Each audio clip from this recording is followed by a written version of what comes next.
Yeah, you know what it is. 140 for the rapper, busy man shit, nigga. They take their head over, nigga. I pray where Eve did to Adam, I just pray my love don't lie to me. Swing the iron like Samson, I can't let no holder lie to me.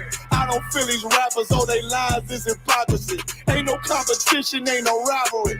Niggas think I'm playing, I don't hear one word they saying, this shit light work. Think Muhammad one of us, he might lose his life first. Suckle up and stay alert, another cop can stretch the nigga. He ain't demon, this an exorcism, watch I bless the nigga. You took that open blood, then you know I'm gon' get active with you. From the opposition, I see vision, let me paint the picture. Rappers claim they spin, I ain't listening, is in fact a fear. If revenge was a woman, now I scope that bitch like Jacob. So I war, we gon' run the summer, it's gon' be historical. Thought they making plays, made them niggas call the audible. As who run this shit, but that question is rhetorical. Bitch, I'm the one, me cookies with the oil. I'ma get them crackers, hell, should've never kidnapped my family. I can't be do that, bet I be the last nigga standing. Do a life sentence for my niggas, pray you understand it. I might put a switch on this Glock and call it young baby. How you real triggering on them dots? You a bird feeder, claiming he a demon. What's a demon to a cold leader? When he saying something, I ain't hear him. This shit light. It ain't about who got the gun, it's about who gon' up that pipe first. I turn a bad situation to a game change. Bring soldiers from the dead, just raised up the chain. Bring shots, I'ma look like Aaron Jones when I run it. Never bite their hand and feet, but you will never get that hand back. He bitching about 10%, I don't wanna hear none of that. He dropping sword, fuck him, just make sure you get that cover back. Look around, he ain't with us, probably cause he never was. Now my chin like you with the angels for your brothers. Everybody wanna be Richard Porter, God kill him like Alpo. Play if he want, it's laying in the trunk like Lee Malvo. A certified woman's ass nigga, I am not a toy. Hey, out with that hollow side, yeah, this the real McCoy. Feel like Gullah Jake when I'm in Fayetteville, you feel your boy. Still up on my bread, still I think that's all that I. The way I get that boy lost, they gon' start to call him Elroy. Fuck his gang, pop out on them demons like I'm Hellboy.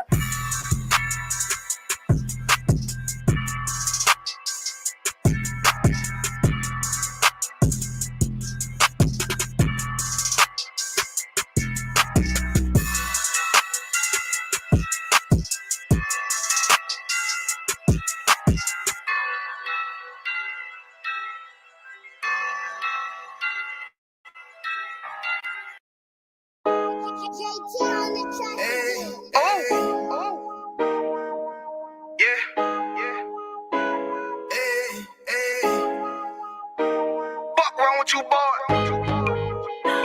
You know what time it is, nigga. Better watch how you step in. Yeah. Without with my niggas. Yeah.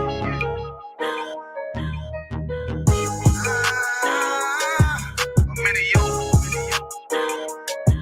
Got my nigga Ramon with me. Without with my niggas, it'll be an honor. You know what I'm saying? Under commanding general, your honor.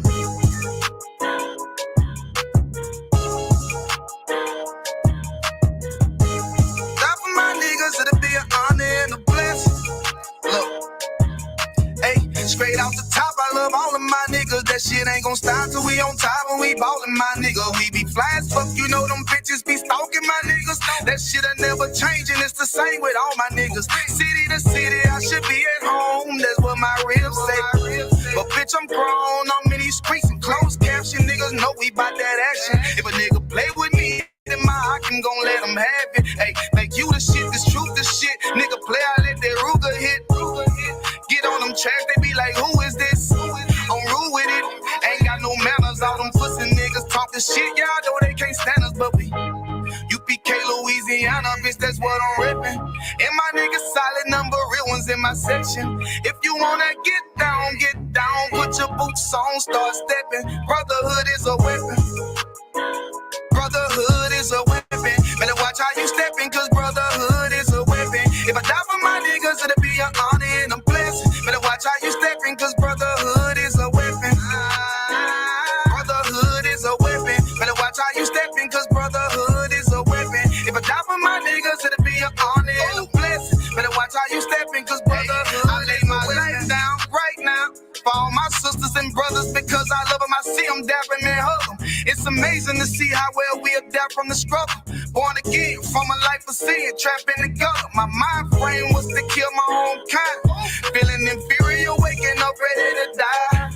Run with them killers, so it's just a matter of time. For I take your life or let you take mine. That's when I realized the slaves killing slaves while the white man live to get old. We in them graves, the shit got me feeling played. I opened the Bible, went through them records, found out we was royalty, a nation to be respected. But in this world we rejected, we hated for our complex. Still fighting to get accepted. We hear the truth and reject it, but love is getting corrected. And all my niggas correct me. The commandments, the foundation we erected. Brotherhood is a weapon.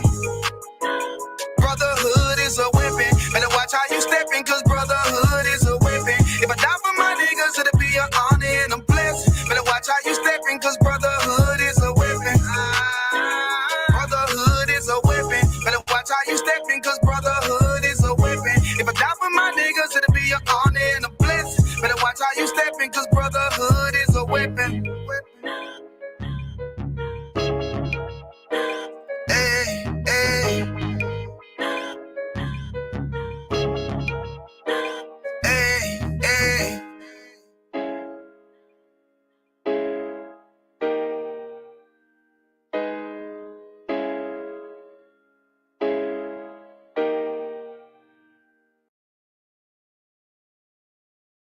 Right. Check.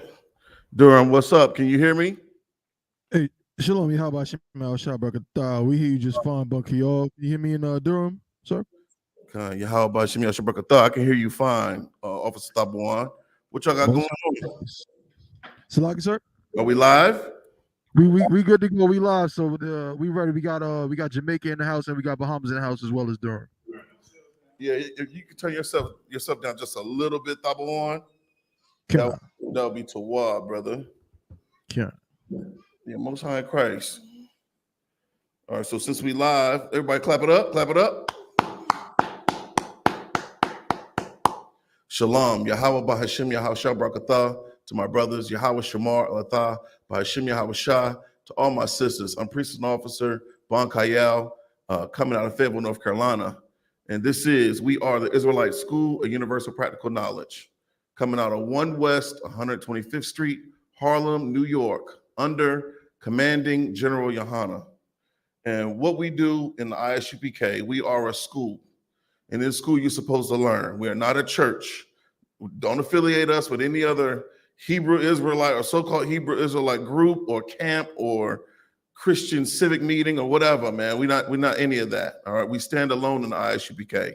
This truth about so-called Blacks, Hispanics, and Native Indians being God's chosen, and Yahweh Shah Mashiach, who you foolishly call Jesus Christ, being a black man, all this stuff, man, came out of our school. All right. And Commander General YAHANNA has been holding it down, holding this truth down. So if it's not under his authority, then you're out of order. All right. What's happening in the world today? I had an article on this guy, man, who shares the same slave name as one of my brothers. His name is Marcellus Williams, and I believe it's Missouri. Y'all familiar with the story? They're going to execute him today. If I'm not mistaken, I heard about it. Y'all not familiar with the story?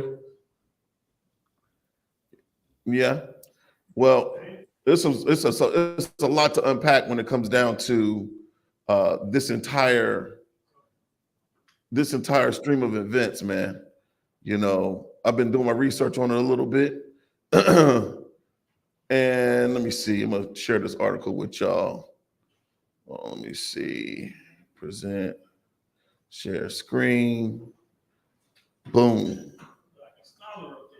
There it is right there. Boom. All right. Yeah. All right. Let me see where the view's at. Oh, top one, I can't share. You got operational command of the StreamYard. Anyhow, it's about this brother that is about to be unalived. And I want to go to Hebrews 13:3, if you can. find me the book of Hebrews, chapter 13, verse 3. And we'll start there. The book of Hebrews, chapter 13, verse 3. Yeah. And so oftentimes in the world, we get so caught up with our everyday lives. We get so caught up with what we got going on as far as our slavery, as far as our families, as far as our own problems, that we overlook what's happening to other brothers and sisters around us. And here in the I.S.U.P.K, I learned that is the wrong way to live. America teaches you to solely focus on you and your own issues, your own happiness. America teaches that. The Christian church promotes that. It's all about how you feel and if you're happy or not. And that's no true quality of life, because you can look at Diddy, and Diddy had everything. Diddy had all the riches. He had all the glory. He could have had all the women, but he chose, that other thing, if that is a thing. Let me see. He had all the baby oil. You know what I'm saying? Diddy was living a life. Now look at Diddy. Where is Diddy? Diddy was not a God-fearing man. Diddy was wicked. Diddy was vile. Diddy didn't keep God's law, statutes, and commandments, which is the reason why Diddy is where he is right now. All right? But go ahead, brother. What's heavy about what you said is, like, as Blacks, Hispanics, and Native Indians, you understand, like, we always try to make everything private. If something happened in our house, we don't want nobody to know. You understand? Like somebody touching the kids or whatever, we always try to keep everything in-house. Right. You understand? If somebody went to jail, we try to keep it in-house. You understand? Somebody had an abortion, we try to keep it in-house. We don't talk to one another about nothing. Anything that we're going through, we don't communicate anything with each other. You know what I'm saying? And if you look at our Caucasian counterpart, you understand? They always talking about the problems they have in their communities. They talk about the problems they have amongst each other. You understand? Like with opioids and fentanyl and all that stuff, right? Right. You understand? You better believe they talk to each other about that stuff. Well, we need to get this stuff out of our community. Right. Blacks, Hispanics, and Native Indians, we don't talk about getting drugs out of our community. We don't talk about policing our own neighborhoods. You understand what I'm saying? We don't talk about getting rid of gang activity in our neighborhoods. Right. We try to keep everything in-house if something happens. When our oppressor, they talk amongst each other. If you get fired from one job, you better believe they call in the next job, and everybody around know why you got fired. Right. And you wonder why you can't get hired, because they talk. Right. So like it. No. You give that brother a hand. He's right. So, when we think about so-called Blacks, Hispanics, and Native Indians not being separate ethnic groups, but one family. We are one nation, all right? We are God's chosen, man, all right? We're the living, breathing, biblical descendants of the ancient Israelites. That's exactly who we are. And there's a certain way by which we are supposed to live our lives. And it's not in the sense of, what happens in the next household don't matter to me. We should care more about what's happening in the next household, whereas to our own. All right. If you can, give me the book of Hebrews 13 and 3. So this brother Marcellus Williams, if we read the article, it talks about the backdrop. I knew it involved a white woman. Black man, Hispanic man, Native Indian man. Choose a Black, Hispanic, or Native Indian woman. All right. We don't have time to continue to go down this rabbit hole of dealing with the other nations. Solomon did it. He's the most wise king that ever lived. And you see what him joining himself to strange wives, what that did for him. So like it, y'all Tawab. Oh, Most High in Christ. And with that, I'm gonna pass the class off to Captain of 13,000, Nayatha. Clap it up. Hey, Shalom, Akim. Yeah, how about you, sir? What's going on? How we doing? You tell me. How we doing, Cap? I'm good. I'm excellent. You know what I mean? How you all doing? Swap, sir. All right. And Shalom Shema Tabashima Shai to the sisters. I mean, how you all doing? I type your questions in the chat. You know what I mean? Where we at? Any questions? I don't see anything. Any questions in the classroom? La answer the questions currently. Remember, use this time to get topics in. You understand? For this weekend coming. Salaga, sir, can you hear us? Yeah, I can hear you all perfect. Come on, sir. No, I was just making sure the audio is good, but we don't got no questions in Durham school at the moment, sir. Okay. Come on. All right. Okay. All right, let's take it here, right? Let's go to The what? Let's go to Proverbs 10 and 9. All right. You all see what's going on right now, you know what I mean? I believe with the brother P. Diddy. All right. No, he is in jail right now. All right. For what? What is P. Diddy in jail for right now? Look it up for me. Somebody look it up for me. So we clear on why he's in jail. All right. And so many brothers, you know what I mean, looked up to him as being a model for success. You understand? We all aspire to be successful like these entertainers, these so-called giants. Salaga, sir. Come on. From what I'm seeing here, if I could, is Hold on. Hold on. Give me 1 minute. Hold on.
Yeah. Sorry about that, Kim. Not quite. Yeah, talk to me now. Come on, sir. This is from The Guardian.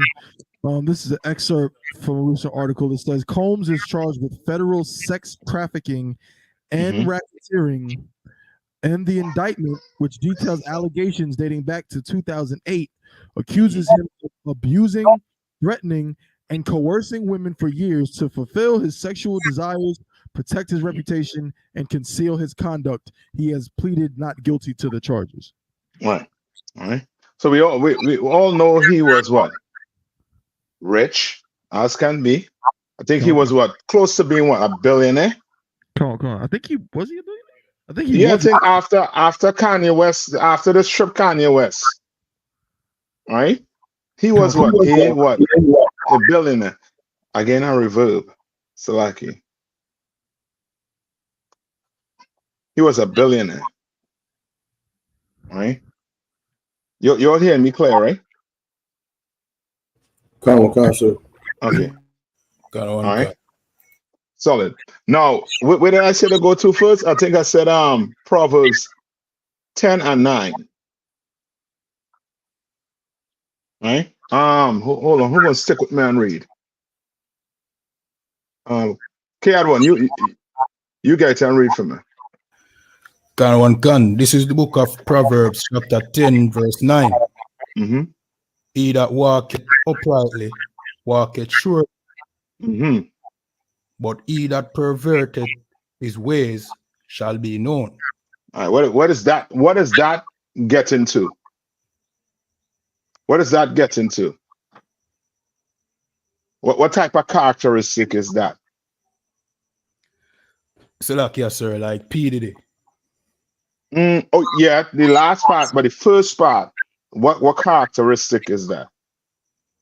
Or uprightly. Like the brothers in the U.P.K. that keep the laws, statutes, and commandments of the Most High, that walk upright. You're right, but give me the characteristic. What characteristic they call that? Sisters, anybody online? What do they call that? So like I said, Come on. like righteous, or you Correct. mean Mhm. what's the word that What would people in the world call it? And here we say that's righteousness. Mhm. integrity. That's it. That's it. Look up the definition of integrity. A definition of integrity. All right. And read it for me. All right.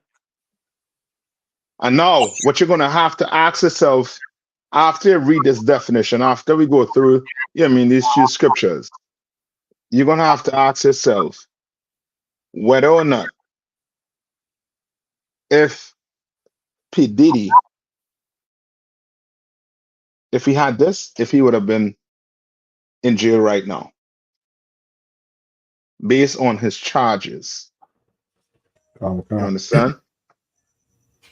Come on. Who got it? The definition of integrity is the quality of being honest and having strong moral principles or moral uprightness. Right? And that is what we teach in here in the Israelite School Universal Practical Knowledge. You understand? You want to know why people leave out of this school? This is one of the reasons why. The integrity is not strong enough. You understand? Why? Because some brothers think, or some sisters think, what? Being in here is going to do what to them? Based on integrity.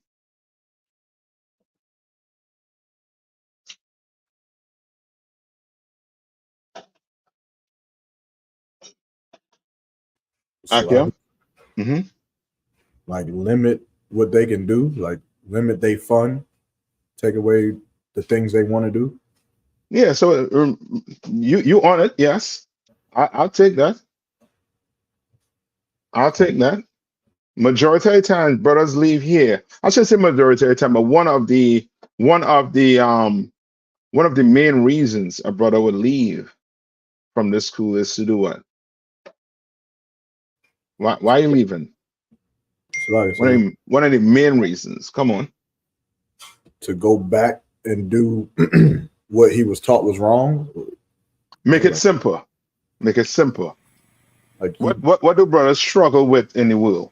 Smoking weed. Yes, just simply getting high. You understand? So if you're a person that struggles with getting high and you come in here and you recognize you have to have what? Read the definition of integrity. Integrity. The quality of being honest and having strong moral principles or moral uprightness. Yes.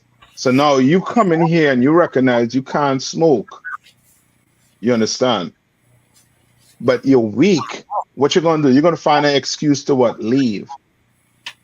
I don't like how YAHANNA talk to me. I don't like how Cap talk to me. You all have a brotherhood in here. No. You just go smoke your blunt. Go suck on your blunt. Go do that. You understand? Because the brothers in here, we have what?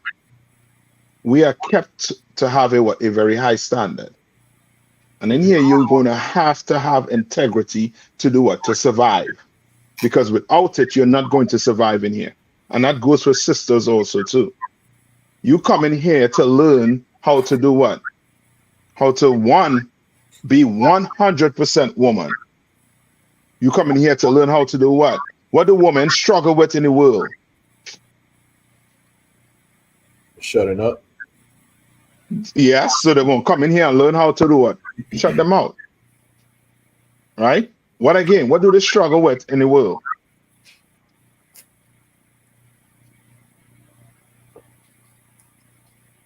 Akim? Come on. Sharing them husbands, sir. I'll take that too. Sharing, which means I'll take submitting. It's a lucky, sir. Come on. But there's something I'm looking for. Come on. Is it like jealousy? That is the same thing with a lonely line of sharing, So which like means that woman is go ahead. promiscuousness, like being a whore. Yeah. Okay. Okay. Before a woman comes into the school, or before brothers come into the school, right? Do they know what marriage is? Do they have an understanding? No, they don't. So that, you know what I mean? What I'm looking for is this. And we how to put it? We don't so much look at it, but a woman coming in here and dressing modest, that's, you know what I mean, that's a game changer. You understand? Why? Because sisters out there, right, that have a man, sometimes the man might tell them to do what? That, you know, you can't wear that to go out there. You not my what? You not my daddy. Why are you telling me how to dress?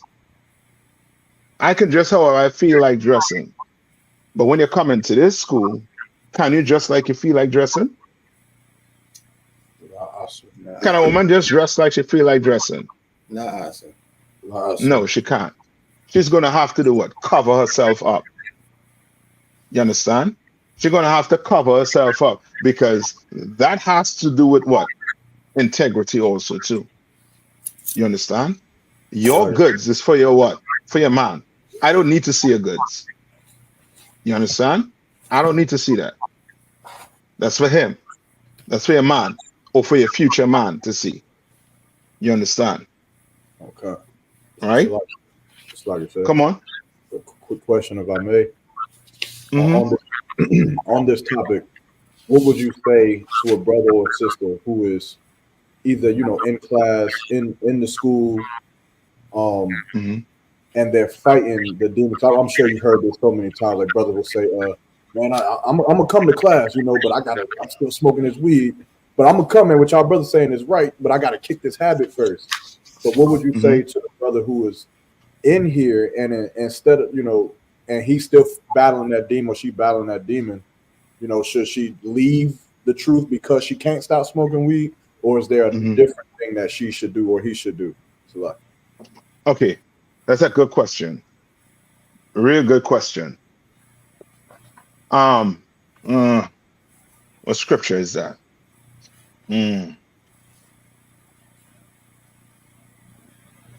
Give me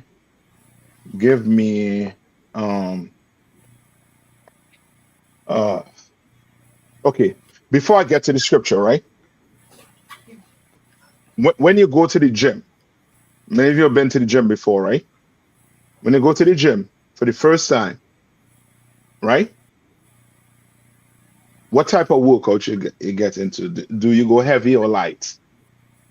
You go light, sir. You go light.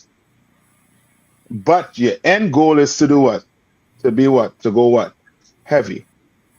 All right? All right? You know what I mean? If you're trying to, you know what I mean, build muscle, you know what I mean, build some definition, whatever. You don't just go in the gym the first day and you know what I mean, put racks on top of racks. You understand? Because you could what? You might hurt yourself. You understand? Okay. When a brother comes into the school or sister comes into the school, they're coming from where? They're coming from the world. Right? Okay. What they're coming in here to do. Right? Go to I think is John 17 and 17. I think it's John 17 and 17. Right, correct. A brother and sister coming in here to do what? To change. Right? And change meaning what? They're coming in here to become somebody brand new. They're coming in here to get what? Integrity. You understand? Brothers and sisters in the world, they lack that. You understand? And the number one, the example that's plastered all on the wall, all on the papers, all over the internet is who? P. Diddy. He lacks integrity. He doesn't have an ounce of it. You understand, right? Oh. All right. John, who gets John 17 and 17? Gun. This is Go the ahead. book of Gun. This is the book of John, chapter 17 and verse 17. And it says, sanctify them through thy truth. So what does sanctify them mean?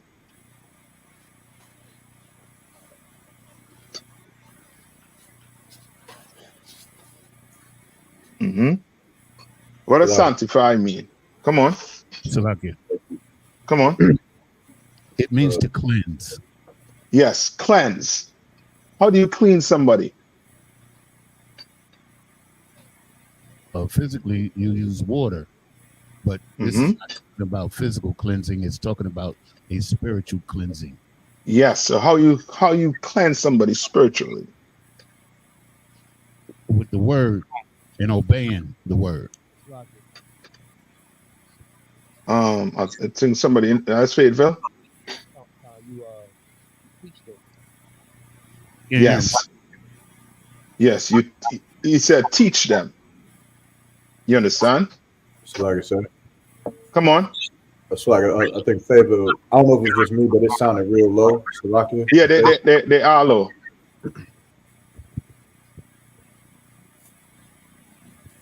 They are low. Right, but I heard what he said. Right, he said teach them. You understand?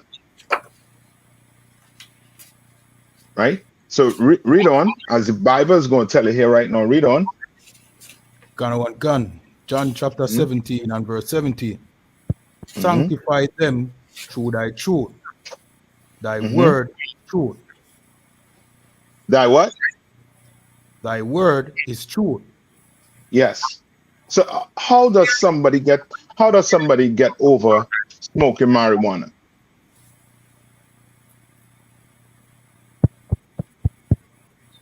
So like I said. By the words of the Most High, by being taught the words. Okay, what's the question? What's the question that asked at the beginning?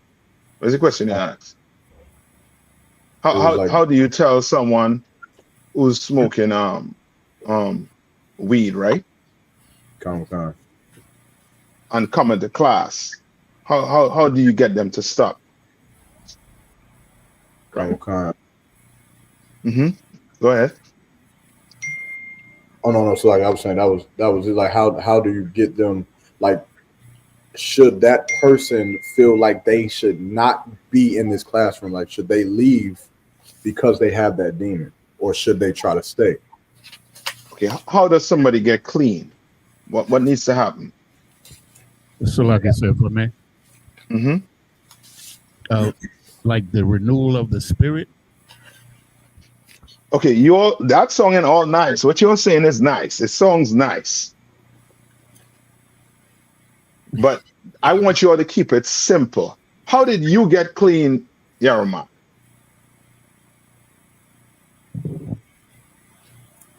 I stopped doing what I was doing. Okay, did you stop before you come to class? So how do you go ahead?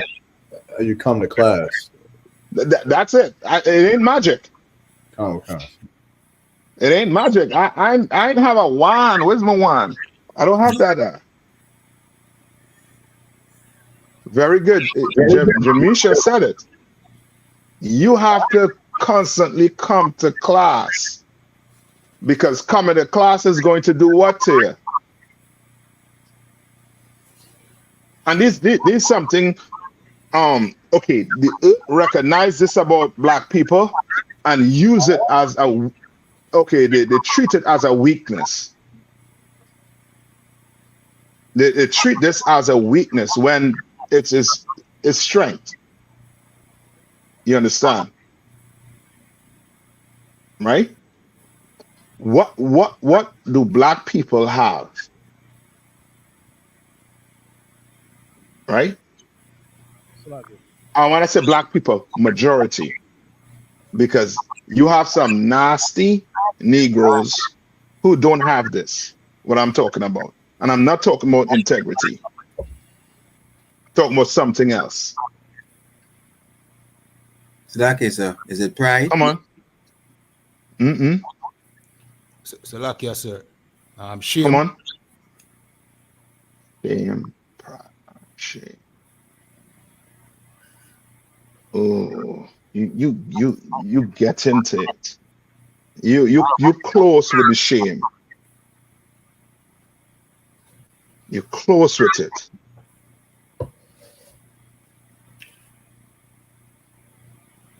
Like so, you said this is something they do not have. No. This is something that black people, majority of black people have it. Majority of us do have it. But then you have these. Say that one time. A conscience. Very good. That's it. Black people have a conscience. They do. You understand? That's why we run up into the church. Let some decree come down that this earth going to end in 2 hours. Where will black people be running to? The church.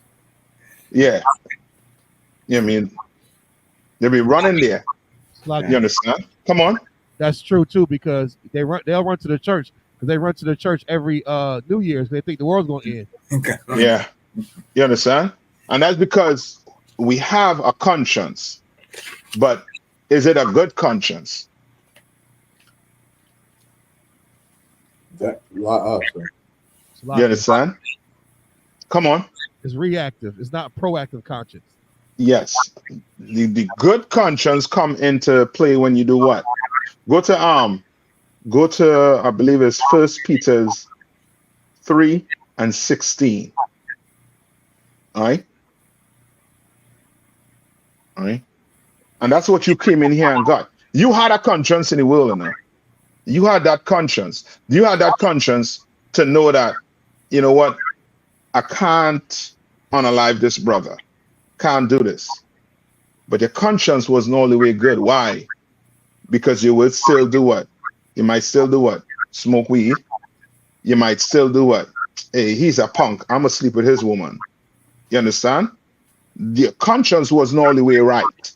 But nonetheless, you had a conscience. You understand? Sir. All right. Who got it from me? Who have it from me?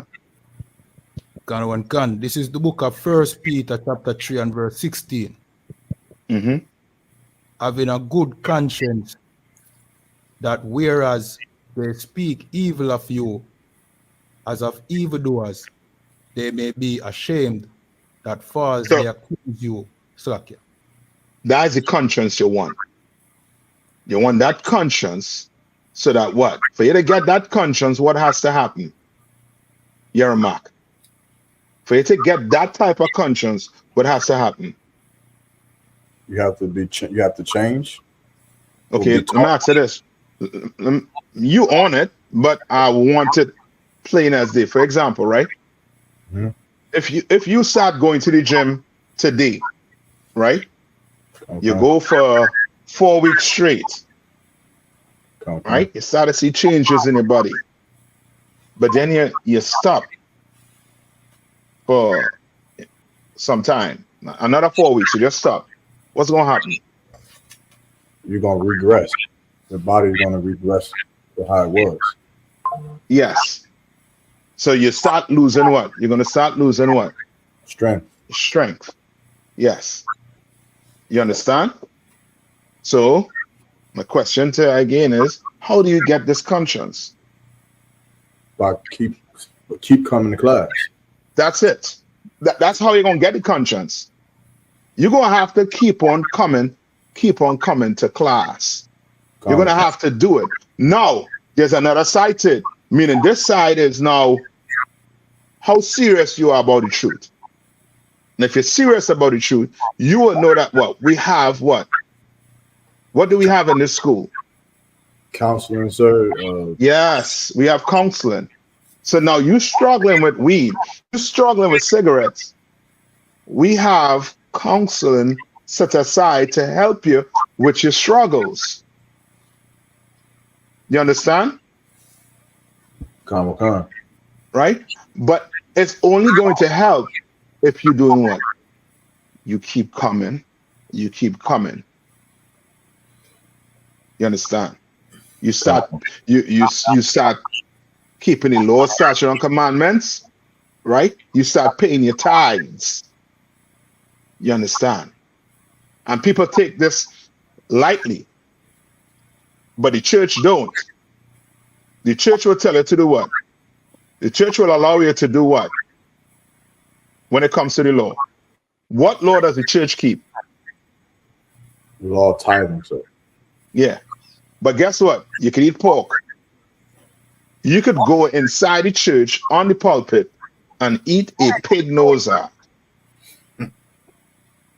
You understand?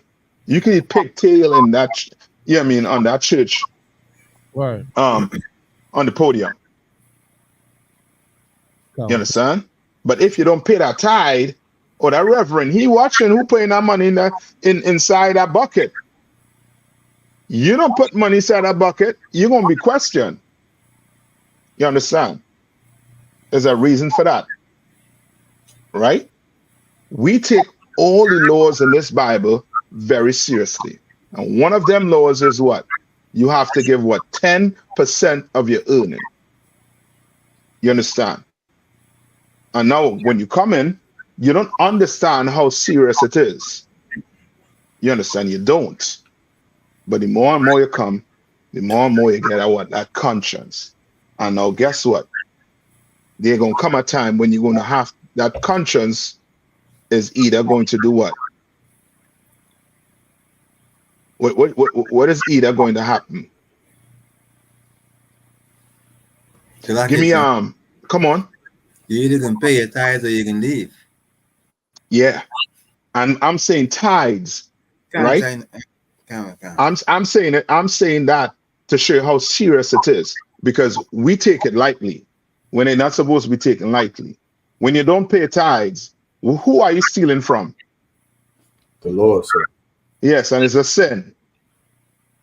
You understand? That's how serious it is. It's as serious as what? Not committing adultery, not committing fornication. That's how serious it is. You understand? But to get to that, you're going to have to what? Keep on coming to class. Keep on coming to class. And before you know it, you're going to have this. Read this scripture again.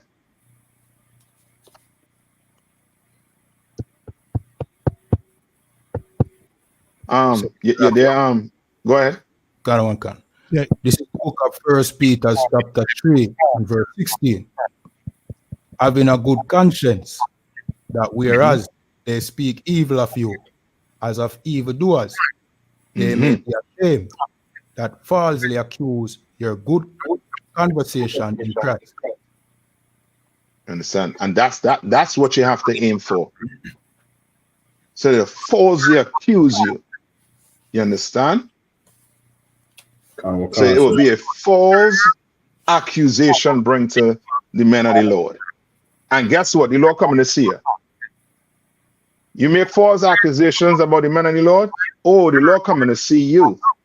That's like the brothers that I think in England with Captain Mashak, when the Rasta was trying to lay claim that these brothers was going to a strip club, and it had to be answered publicly.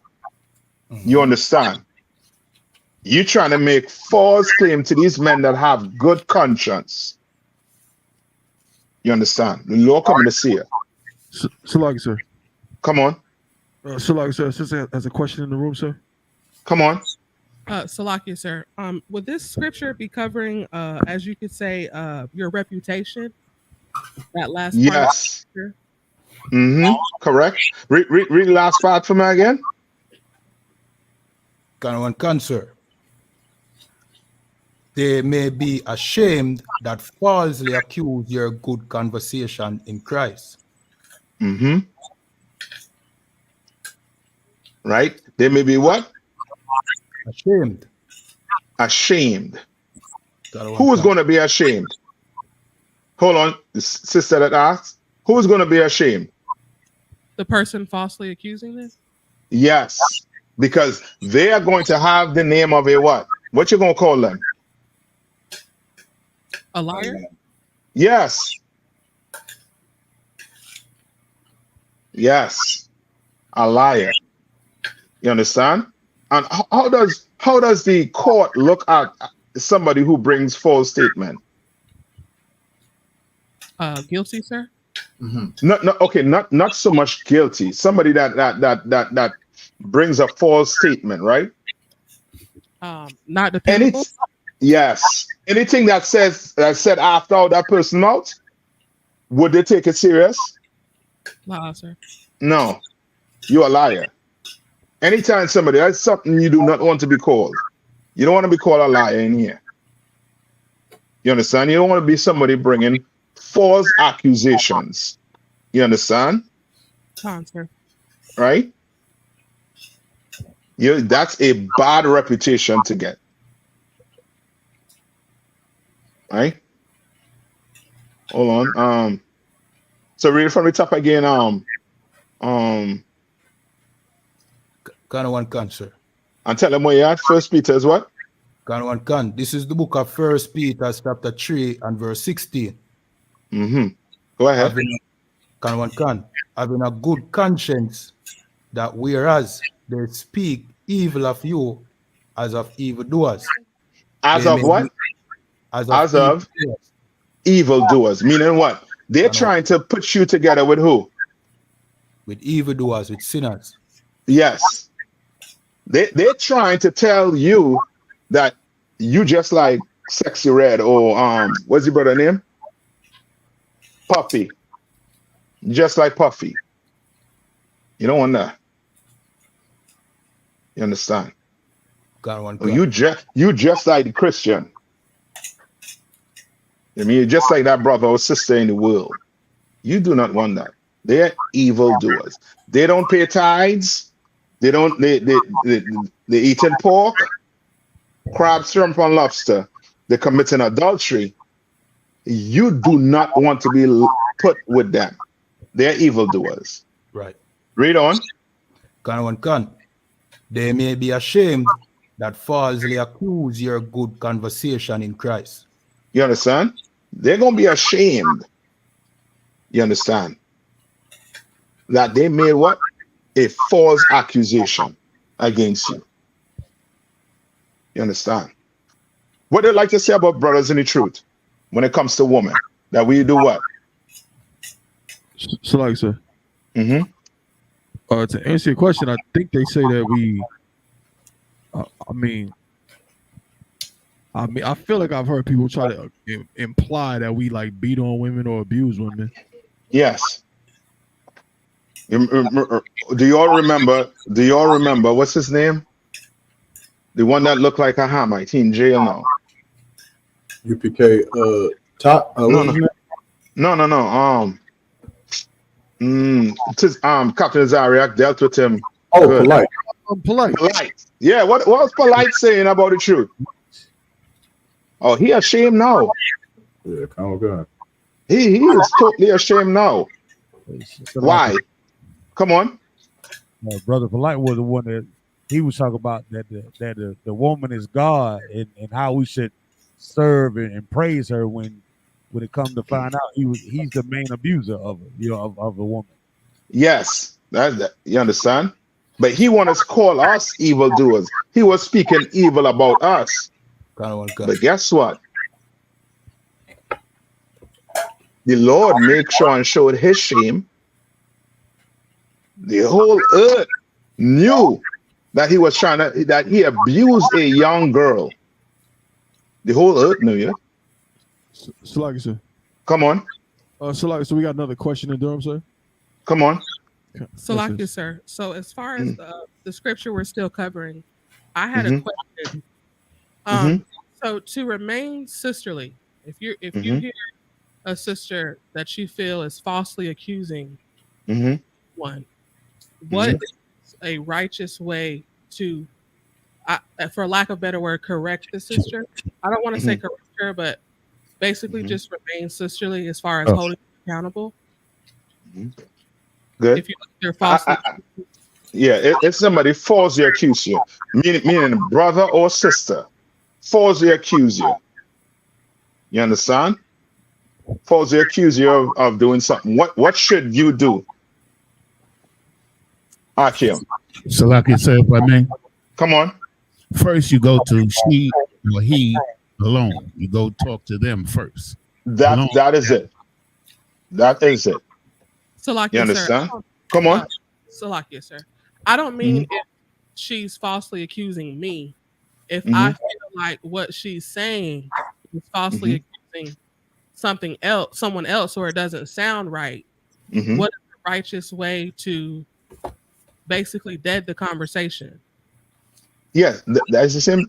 What I just said, you do.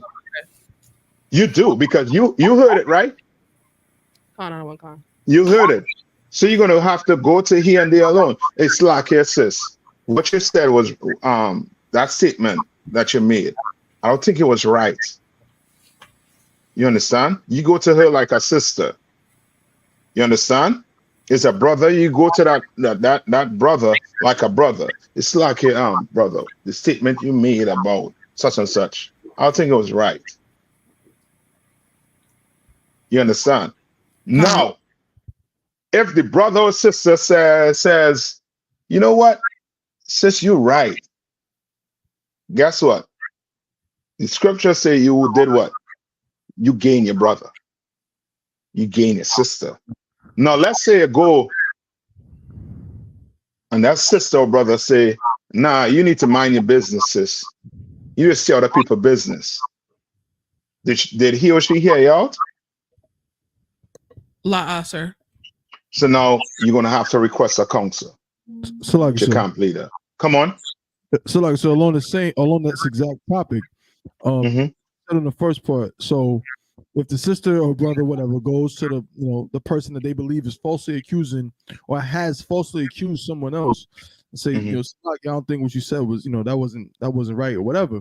And let's say they do say, you know what, you right. You know what I'm saying? I don't know, I was tripping, I was bugging, whatever. Like, but what if that person has already said that same thing to other people? They've almost sparking a rumor, like said, it's not that you're not the only person they done said this to. So you go to D&D alone, like, hey, look, I don't think that's right. And they say to you, you know what I'm saying, you're right, I shouldn't have said that.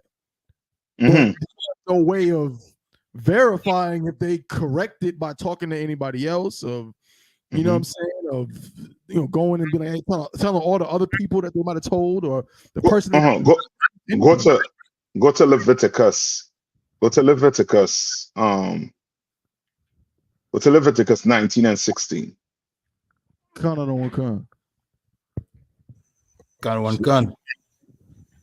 This is the book of Leviticus chapter 19 and verse 16. Thou shalt not go up and down as a tale bearer. As a what? As a tale bearer. What's a tale bearer? Somebody that gossips, sir. Yeah. Somebody that spread what? Rumors. Right? Read on. Among thy people, neither shalt thou stand against the blood of thy neighbor. You understand? So a gossiper is somebody who basically trying to do what? Trying to cause what? Confusion. Now, if somebody is gossiping, you're going to have to tell them what? You're going to have to stop that, or else I'm going to take it to counsel. Straight up. You can't be somebody entertaining gossip. Like, I can't come to you, Tabawan, and say, yo, Jan is you know what I mean? I don't think, you know what I mean? I don't think he about it, Tabawan. You know what I mean? I think Jan is you know what I mean? He's a liar. He's a this, he's a that. Tabawan, you're gonna have to tell me, slack, yes, sir. You did not teach me to speak like this about my brother. Slack, yes, sir. If you have an issue with Yaniza, you should go to he and they alone.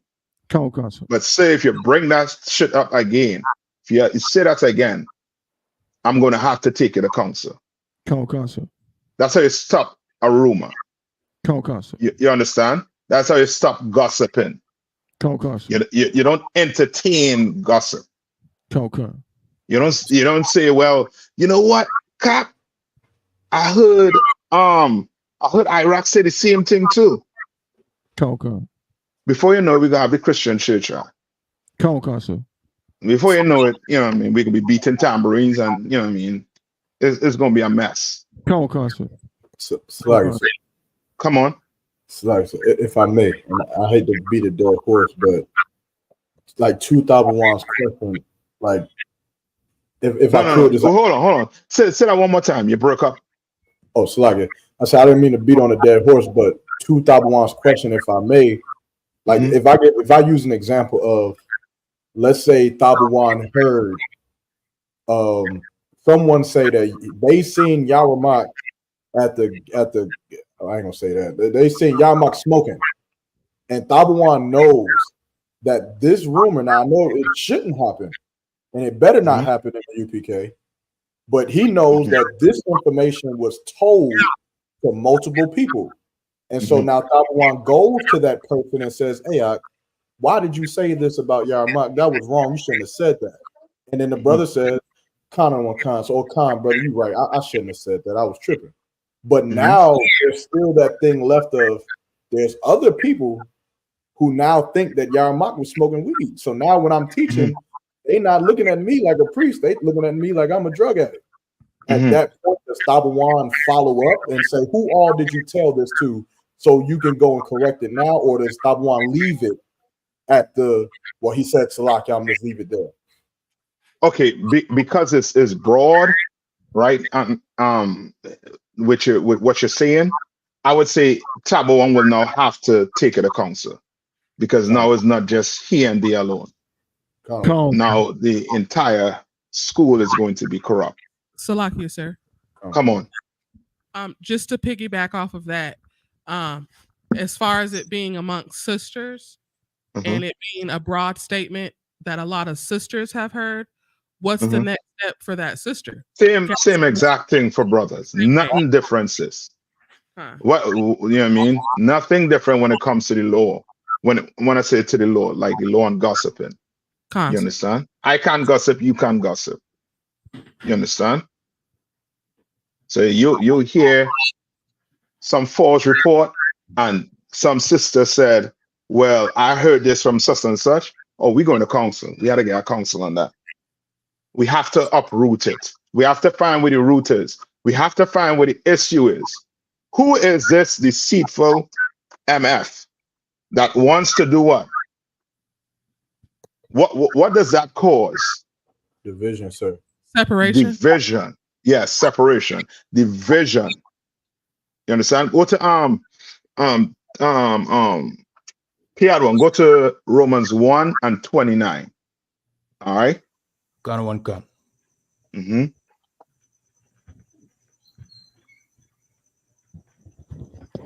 Gun one gun.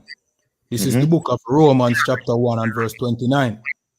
And it says, being filled with all unrighteousness, fornication, wickedness, covetousness, maliciousness, full of envy, murder. Right. So all this is what? You being filled with what? You being filled with what? All unrighteousness, sir. All unrighteousness. Gun one gun. All unrighteousness. Right? And these topics that you're hearing, for example, fornication.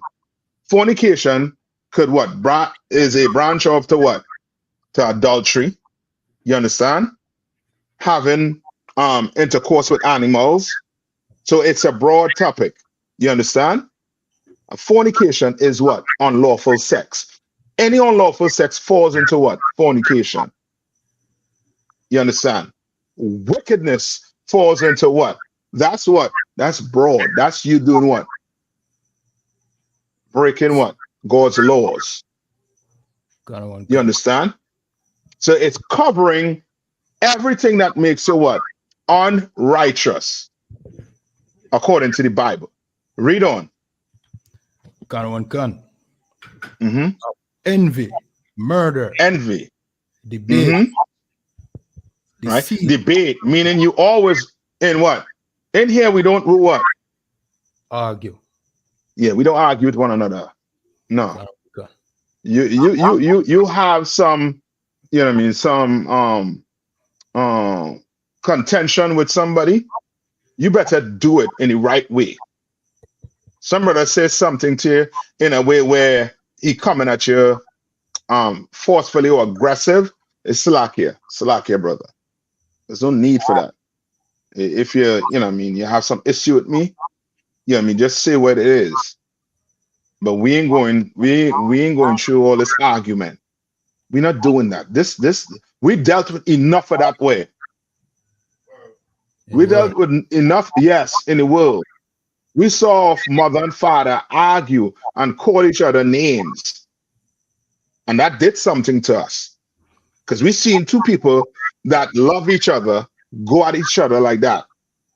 You understand? We don't do that in here. You understand? Read on. Gun. Debate, deceit, malignity, whisperers. Who? Whisperers. Why it's saying whisperers? What do whisperers do? Gossip. Why is somebody whispering? Like you said. Come on. Because they don't want everybody to hear what they're saying. Yeah. Now, if you don't want everybody to hear what you're saying, then don't say it. Shut your mouth. Come. Keep your opinion to yourself. You understand? But if you have some issue with a brother or sister, then go talk to he and they alone. You don't have to you don't have to whisper. All right, read on. Salakia, that was the last one, sir. Verse 30. No, read on. Yeah, don't leave that out. Come on. Gun. Backbiters. Read on. Haters. Gun. Haters of God. Despiteful. Proud. Nobody can tell you nothing. Read on. Inventors of evil things. What? Inventors of evil things. No, he had showing that. Why? Because there's some brothers and some sisters that are going to invent something evil. You understand? Somebody going to think about building some tunnel under the house to go to the what PDD had? He bought the Playboy Playboy Mansion. Salaki, sir, if I may. He bought a house next to the Playboy Mansion that had a tunnel to the Playboy Mansion's pool. Yeah. You're going to invent things that's evil. Ain't nothing wrong with having a tunnel, but the tunnel leading where? To all manner of sin. Read on. Gun. Disobedient to parents. Disobedient to what? To parents. Read on. Right? And that does not mean what? What does disobedient to parents mean?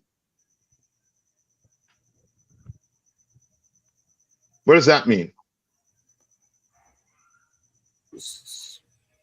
So like you said, they just like you going against what your parents is telling you to do when they're raising you. Okay, give me a little more, because some parents might tell you to go buy the weed. Well, any lawful orders that your parents is giving you, like go to school or quit your room or be home at this time, you have to obey those orders because they're above you. Like that's the law. So like it. Yes. This does not mean, well, come and celebrate Christmas. I'm your mother. You better listen to me. I'm your father. Come, let's sit down around this Christmas tree and open these presents. No. That is what you're supposed to do, what disobey. Disobey that order. You understand? But if your parents tell you, come home at this time, that is not what? That is not unlawful. You're a child. You understand? You better come home. You understand? All right. Any more questions? Salakia, sir, I have another question. Come on. Is it possible to have how do I say it? Positive envy? Can envy, being envious of somebody, be positive in any way? Or is it all negative? Okay. Can envy be positive? Okay. Like Come on. if it motivates you to, if something someone else has or the way someone else upholds themselves makes you envious of them, like I want to be like them, and it has a positive outcome, Salaki. there's a chance for envy to be positive. Okay. The word envy. What does envy means? Look it up for me. Come on. Where envy is a feeling of discontented or resentful longing aroused by someone else's possessions, qualities, or luck. So now, if you're envious at somebody, all right, envious at somebody, just give me an example. If you would, well, I guess envy sounds negative, but if you desire someone else's popularity, or you like the way they interact with people in a crowd, and you would much prefer to be that way, and it positively inspires you to open up more, or I would be very careful of it. All right. And go ahead. Somebody trying to say something? It's over the top of one, so Salaki. I was going to say, so would it be possible that in the sense of trying to attain something by way of positive means, that by definition makes it not envy? Because as obviously Yarma gave the definition, there's a certain disdain that already comes with the word envy. So like we use the scripture that says, "Envy thou not the oppressor." There's an oppressor that lives not too far from the big house. Doesn't mean I can't want a big house. It means that I can't be willing to sin to get a big house. That's it. That is it. That is, that is it. Come on. I think to say use the word envy, it should be admiration. Like that. No, hold on. Too much. Hold on. Say one. Kowal, what you were saying? Oh no, Sluggish. I was saying I think the way the question should have been set up was, instead of using the word envy, it should have been just admiration, because in definition it doesn't fit, like logically, like positively envy. There's no positive envy. It's like saying frenemy or something. Yeah. And so like if I may, sir. I know that in the worldly way, they do use words interchangeably like that. Somebody said, "Well, I envy their relationship," versus saying, "I admire the relationship." Khan, that's why I asked that way at the water. Yes. Go to James 3:16.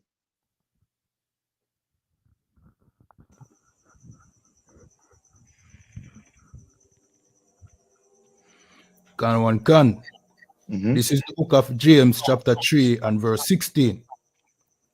For where envying and strife is confusion and every evil work.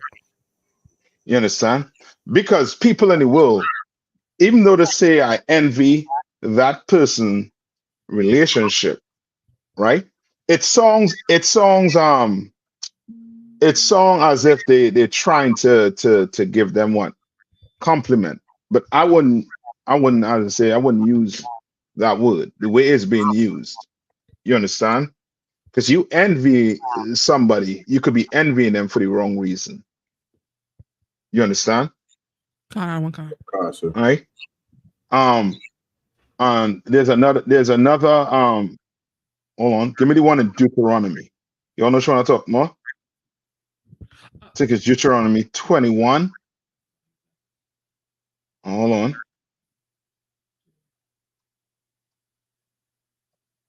Hold on.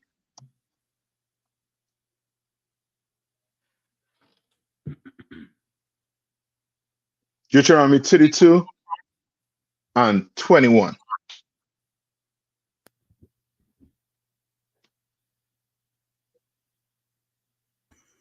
Kan. This is the book of Deuteronomy chapter 32 and verse 21. They have moved me to jealousy with that which is not God. Right? And this is us as a what? As a nation. You understand? This is us as a nation. Right? Not saying this is the jealousy you talking about, sis. All right? But this is us as a nation. Read on. Kan. They have provoked me to anger with their vanities. And I will move them. Go ahead. Kan. And I will move them to jealousy with those which are not a people. Yes. Right? Now, sis. Right? Sir. You could use that jealousy. For example, when it comes to the oppressor, right? Do you jealous the kingdom he have? La, sir. You don't? He have a kingdom. He runs this earth. You understand? You're come on. I just wouldn't want to obtain the way they obtain. Right, and that's exactly what Tabo was saying. You don't have to attain it the way he attains it. No, jealousy. Yes, it's a word you want to be real careful with. But we know, depending on what Tabo in English, what it depends on. Context, sir. Yeah, context in which you say it.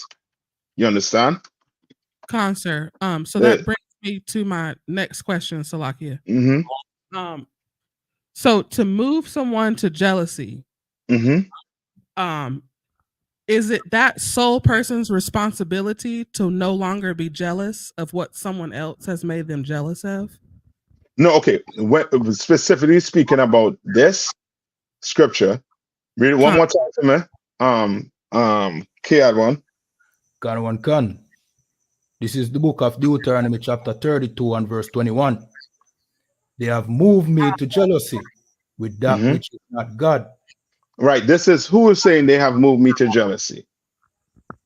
Who's the they? This is the they is the Israelites. And moved who? They moved the Most High to jealousy. Yes. Now it's the Lord wants us to follow his laws, statutes, and commandments. But instead, guess what? We choose the laws according to marriage based on the oppressor. We move in the law to jealousy.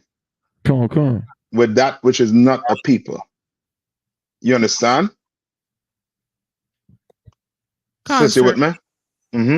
I guess what I'm asking is it possible for anyone else to make you jealous, or is it your fault because of you and your thought process that you're jealous? Okay, that's broad. You gotta, you know what I mean? Okay, let me see if I get good. Right? Repeat it one more time for me. Bear with me. Bear with me, Salakia. So, is it both parties' responsibility if someone becomes jealous of something, or is it just my responsibility that I'm jealous? Like, is it my fault I'm jealous of something, or could somebody else bring me to jealousy? Okay. As a person, it's yes. As a person, it's on you. When I say it's on you, meaning, okay, you're gonna have to ask yourself, why are you jealous of this person? Right? Now, what you do next, you understand, could either be a sin, or I just say you could use this jealousy to do what? So I'm jealous of the white man's kingdom. What should I do? Come on. If I could, you should not let your jealousy turn to envy, meaning you jealous of his kingdom. because you want to, and you believe, and you have a disdain because you look at it like, really he shouldn't be in power. You know what I'm saying? He's destroying the earth and so on. But you never turn into what he is to get it. You don't. You do it the opposite way. You don't try to. So what do I do? Salaki, sir. Come on. You fix yourself. Correct. What do I do? So remember, brothers and sisters looking at the classes online, right? What you are saying, okay, I understand by what you're implying. Come on. What do I do? Come on. Yes, sir. Salaki, sir. You strive to get into Christ's kingdom because that's a better kingdom. Yes. As I say, Akim, you're in class. I know what you're saying. I understand it. Come on, K-R1. Build your own kingdom. I understand what you are saying. Come on. Hold on. Say that one time. Would it be keep the law, statutes, and commandments, sir? Yes. And I was asking for example. Remember, I know what everybody's saying is correct. But I'm jealous at the oppressor's kingdom. So guess what? I'm gonna have to stop smoking weed. Come on. I'm gonna have to stop popping holes. Come on. I'm going to have to stop having relations with other nations, women. Come. You understand? I'm going to have to start doing what the Lord said to do. Come. I'm going to have to get out the Christian church. I'm going to have to get out the mosque. If I'm jealous, if you want to take that jealousy and turn it into something positive, I'm going to have to do it. Come. Just like the example I think Zion gave. Zion gave an example of sisters in the world saying, I'm jealous of their relationship. Well, guess what, woman? You might have to shut your mouth. You might just have to cook a hot meal for your husband. Right. You understand what I'm saying? Come. You jealous of another sister getting attention. You know what I mean? From your husband. You're sharing a man. You jealous of that sister. How do you turn that jealousy into positive? How do you do that? Salaki, sir, show your husband more attention? You gotta give me a little more. Huh? Find something else to do? No. Okay. Okay, remember your question, right? Your question was, how do you take that jealousy and turn it into something positive? Right? You are going to have to do something your husband like. You understand? He might like eating some certain food. He might just like coming home and just sitting down, chilling, just watching a movie, doing, you know what I mean? You know your husband. You understand? Now, if that other sister doing what she's supposed to do, and you jealous because she's doing what she's supposed to do, right? Then you're taking it down the wrong path. But if you want to take that jealousy and turn it into something good, then you're going to have to find something your husband loves doing, what he likes. In concert. Salakia, sir. Come on. Salakia, just like you just said, you know your husband. In turn, husbands know their ribs. Yes, they do. So I feel like it's not a give and take, but both sides should know who they're married to. Really. Yeah. Okay. Now you're going down. Now you're going down on another part. You know what I mean? Meaning this. When it comes to, I'm just giving you something broad based on the question I asked when it pertains to taking something, jealousy and trying to make it something positive. I'm going on that part. Now, the other intricate parts, you might have to be a little more specific. And if it may seem that it might need to either call a company to, you know what I mean, to see if we could schedule marriage counsel to handle the other stuff. If you understand what I'm saying. Sir, I just mean as far as what we're talking about, as far as knowing what to do for your husband, based off of you guys knowing each other. Like you said, coming home, maybe he just wants to come home and hang out and it be calm and everything like that. And then also knowing like your wife as well. Like basically I'm saying if you know your wife and you see that she's trying to basically acknowledge that she's trying to make you happy or you know, get your attention, keep your attention is what I meant by what I said. Go to this is what to do, right? Go to hold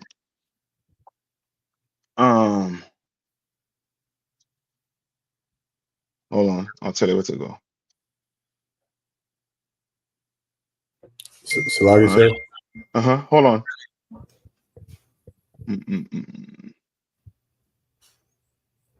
Hold on.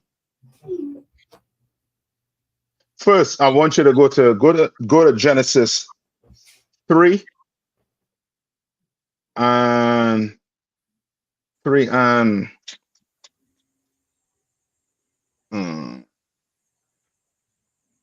I want 3 and 15. All right. But hold on. Don't go to that one. Go to the one where he said he made a help for man. I think that's further up.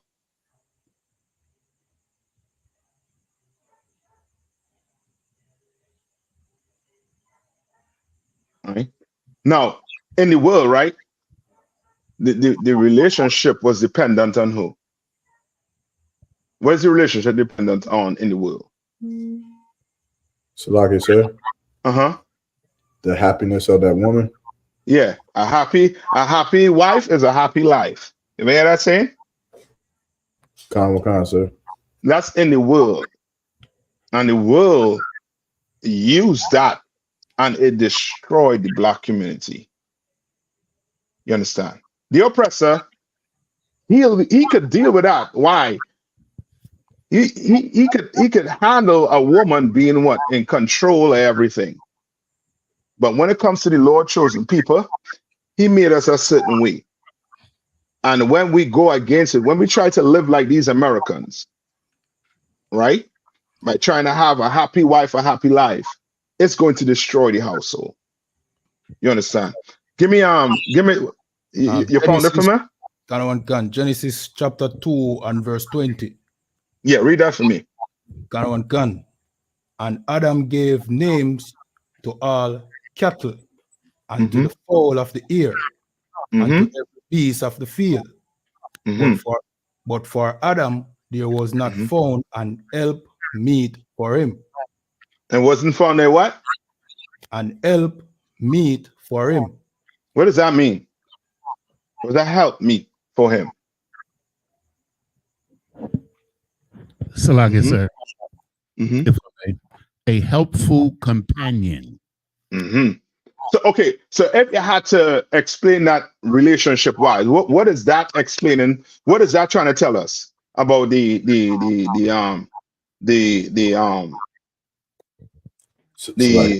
come on, the dynamics? Like whatever that man sets his mind to do, she's going to do everything she can to help him get it done. You jumping the gun. Okay. What is that saying right there? She was just a what? Come on. That the man is the head of the woman. Read it one more time. Like I said, I mean. Come on. She was just supposed to be the helper. Yeah, she's a help. You hear something? She help. So the dynamics is more what? What that is more like? The dynamics. That's more like her taking instructions from him. I want to give you it.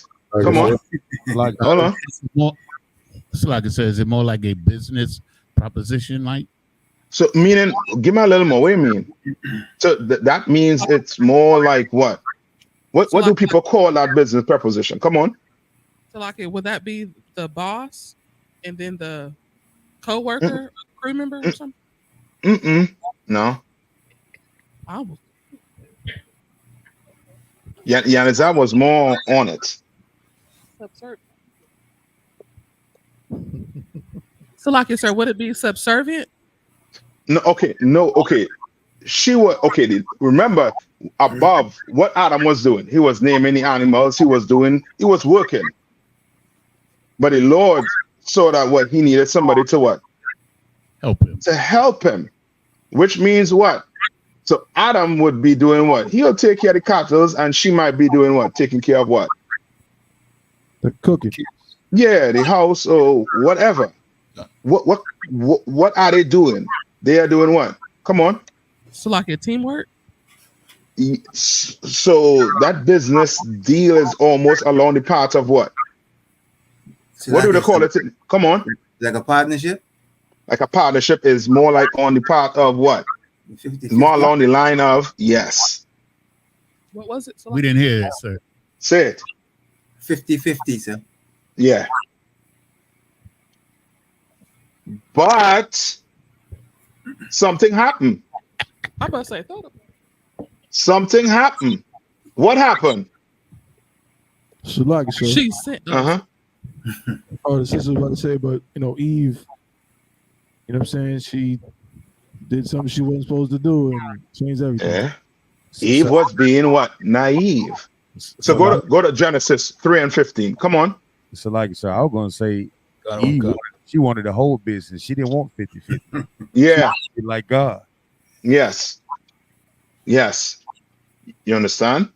And that's where you start seeing that she was what? She was a weaker vessel, as it mentioned in Timothy. Right? And because of that, read this for me. Genesis 3:15. This is the book of Genesis chapter 3 and verse 15. Mm-hmm.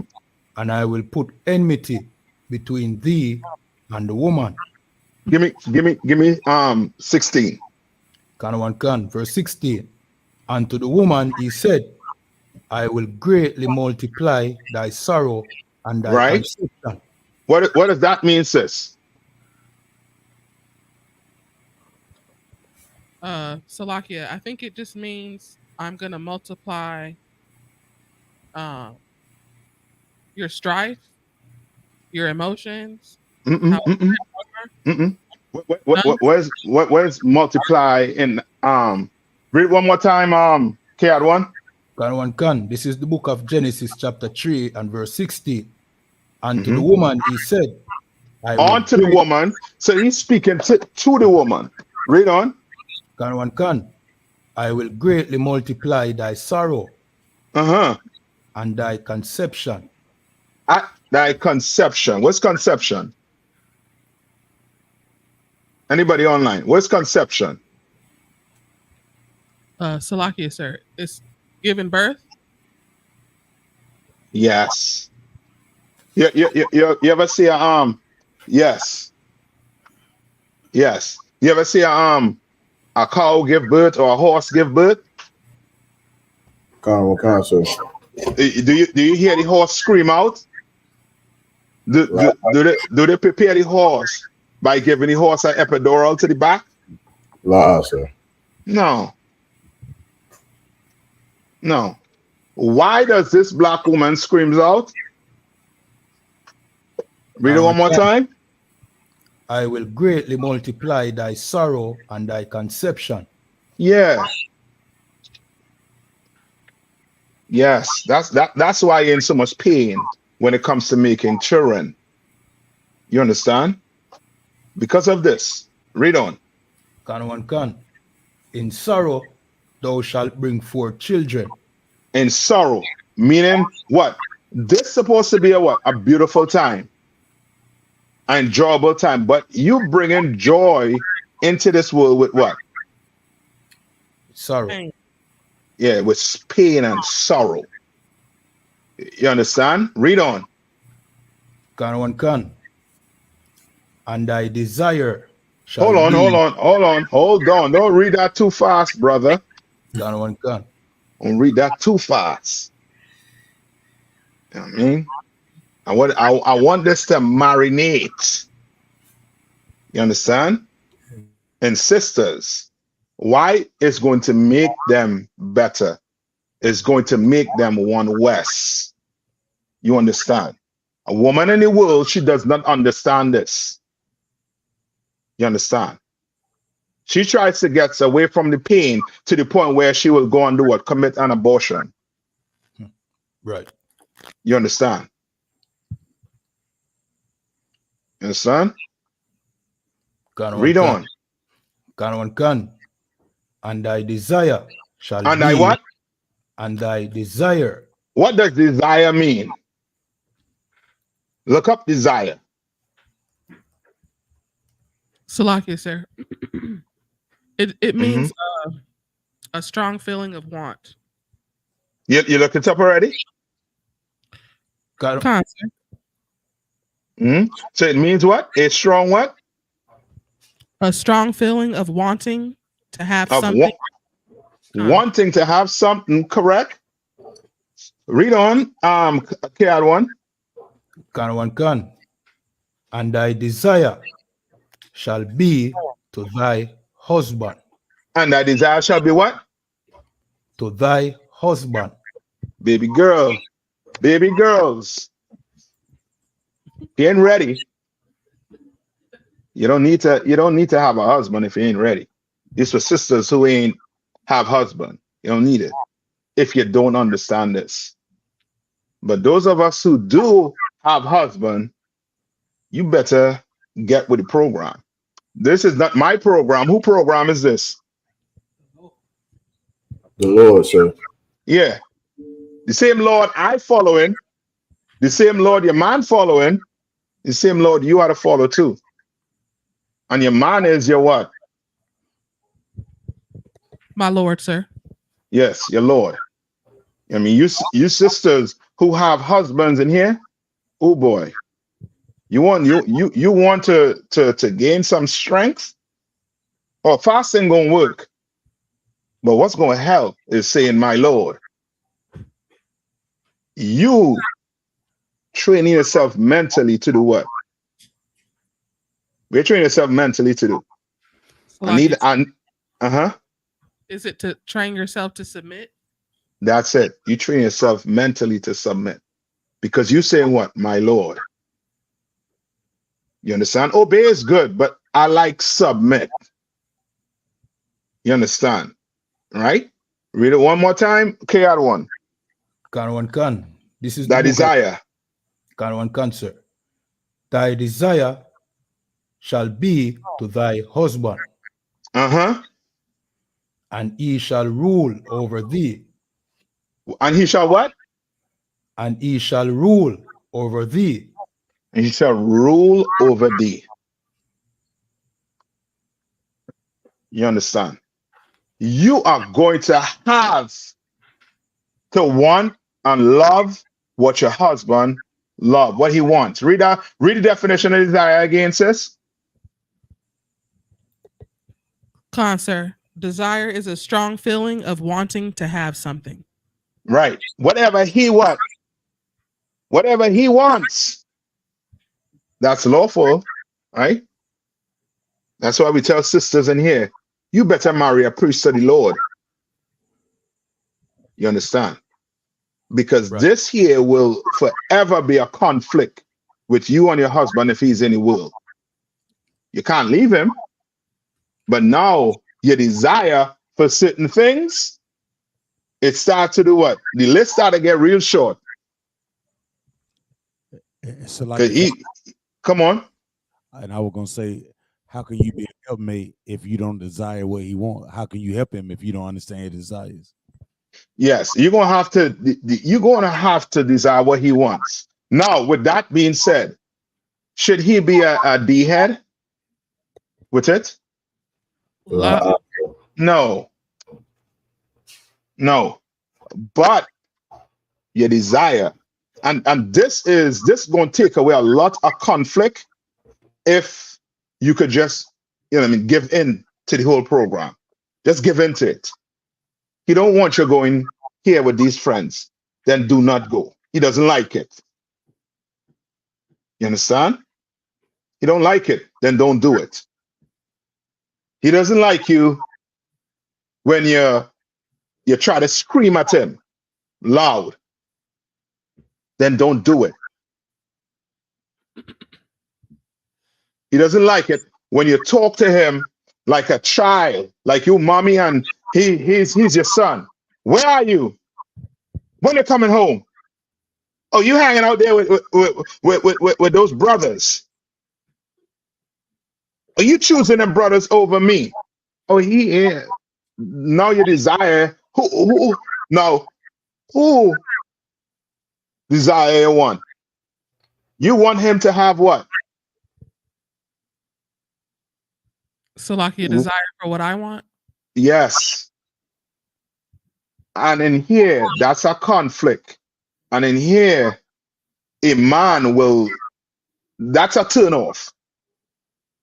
You understand? It works well in the Christian church. It works excellent in the Christian church for them women. Oh boy. And men, guess why they're men in the church? They're married men. They being forced to go, sir? Yeah. Go ask any brother if he like waking up and going to church and hearing some woman tell him read some sermon and tell him how to live. He doesn't like that. He does not like that. But he is going there because he know if he don't go, he's going to have an angry woman for the entire week. Come on, so like it, sir. Come on. He's in there because he thinks that it's happy wife, happy life, sir. That's it.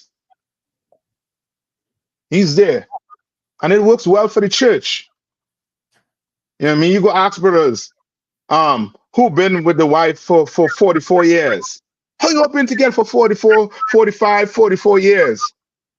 Well, boy, just had to find a way to keep her happy. You know what I mean? You're a man. You had to forego happiness.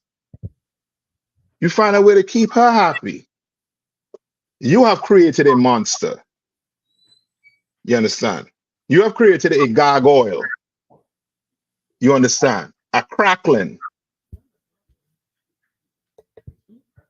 You understand? One of them creatures from them Greek mythology. You created Methuselah.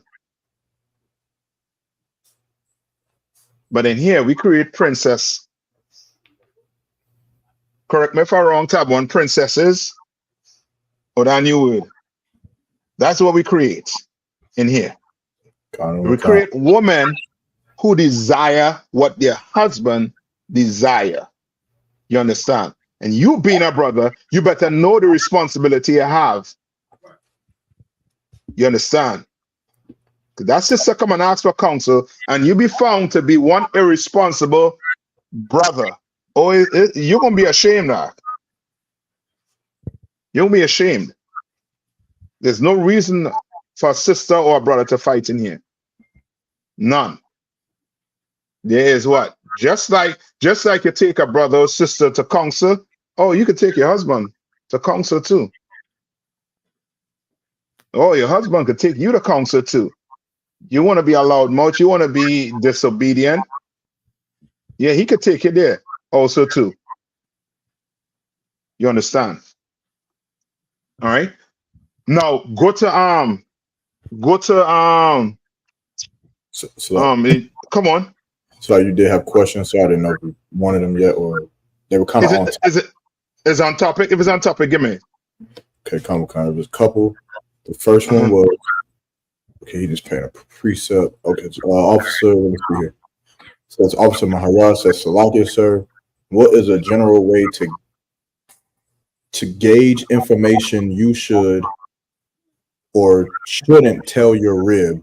Referencing the scripture in Micah 7:5, and in addition to that, what is her business and what is not? Salakia. Okay. Come on. Micah what? 7 and 5. Karen, get it from me. Can. This is the book of Micah chapter 7 and verse 5, and it says, trust ye not in a friend. Uh-huh. Put ye not confidence in a guide. Mm-hmm.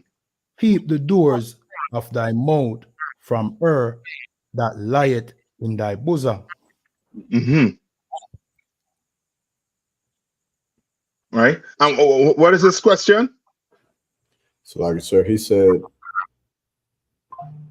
what is a general way to gauge information you should or shouldn't tell your rib? Okay, information that you shouldn't, that you should and should not tell your rib. Okay, just to put it in simpler terms, you just shouldn't lie. You don't have to lie. Because the way you word it, it seems as if, should I tell her the truth or should I not tell her the truth? So if she asks me, where am I going? Am I going to be back for the night? Should I tell her I'm going to do Uber? God. Oh, somebody used that already? Yeah. You understand? You don't have to do that. You understand? If you're going to do Uber, you're going to do Uber. If you're going to see the next woman, you're going to see the next woman. Why are you hiding? So, like I said, uh-huh. If I may, and I'm not asking for myself, but I'm playing devil's advocate here. So, like, I could see where brothers may say, you know, I could be Mr. Austere brother with this woman, but when I come home, it's going to be hell to pay. Or when some brothers think I could just be wise, I could be harmless as a dove, but wise as a serpent, and I'm gonna just tell her I'm going to my house, but really I'm going to that other woman's house, but she don't need to know that. Like, I could, like, is he lying? Yeah, kind of what kind of stuff. Yeah, he shouldn't lie. He shouldn't lie. Sir, come on. Over 5,000. Now, right, I have a question. What if your rib will burn the house down if you didn't Uber? What if she is gonna what? Burn the house down? House down. Con. What if she gonna burn the house up just because you didn't say you're Ubering? So like, okay, hold on. Who's in the house? Let's say children, sisters, you know. Okay, who's the children? Who's the children in the house? Right? Yeah, like, okay, you see the hypothetical questions. I would still let her burn the house down if she's in it by herself. let her do it. That is, you know what I mean, whatever. So you're gonna let that control you. Remember what was the topic in the beginning of the class? So, like I said, sanctifying yourself, coming to class. What is the topic? You correct? We did talk about that, but what's the topic? What did I want to get into?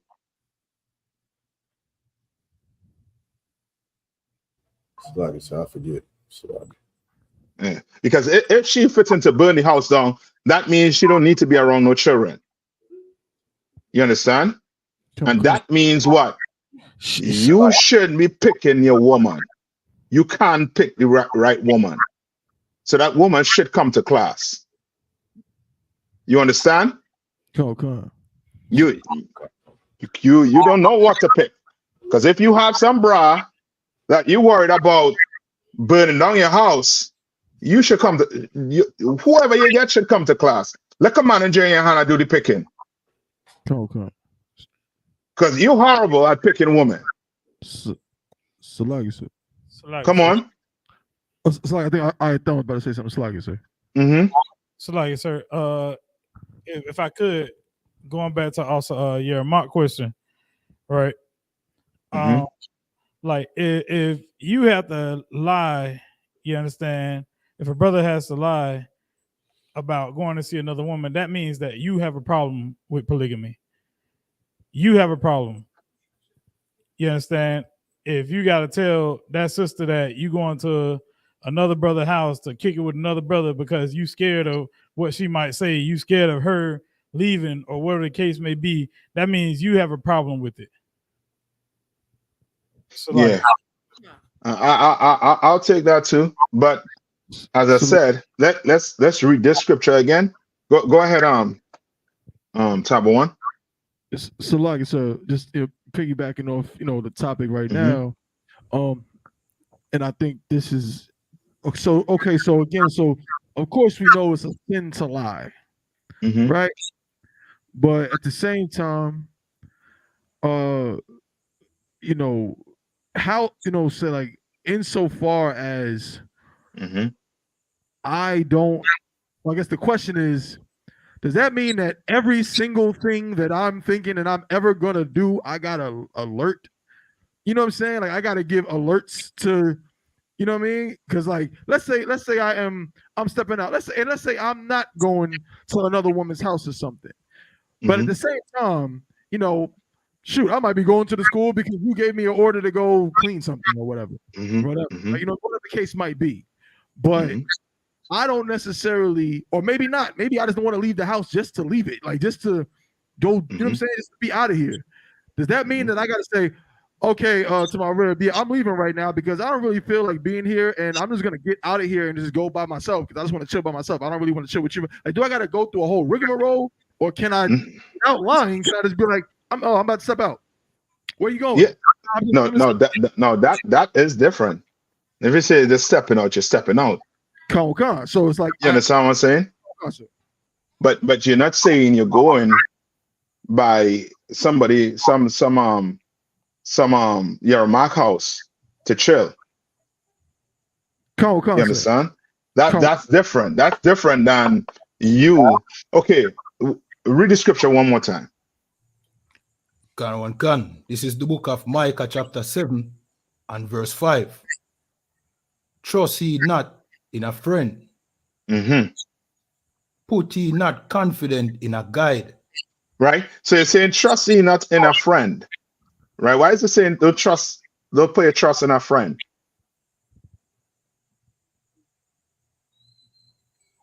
Salakia, sir. Come on. Because people can disappoint you. They can. They can. And they will. People in the world will. You understand? And read on. Put what? Put ye not confident in a guide. Right. Don't put confident in a what? In a guide. Somebody that guiding you. Right? You don't put your confidence in them. You know what I mean? Unless they're in here. You understand? Come on. As far as that first part, as far as that first part of the scripture, can your husband be your friend? And your husband is your husband. So this best friend, you're my best friend. We're friends. Yeah, he is your best friend. This is basically speaking about people where. Oh, in the world? Yes. Okay. You understand? This is speaking about people there in the world. In here, guess what? We brothers and sisters. You understand? I'm not thinking you're gonna put anything in my drink. You're not thinking I'm gonna put anything in your drink if I invite you over. You understand? You and your family over. You understand? Right? Come on.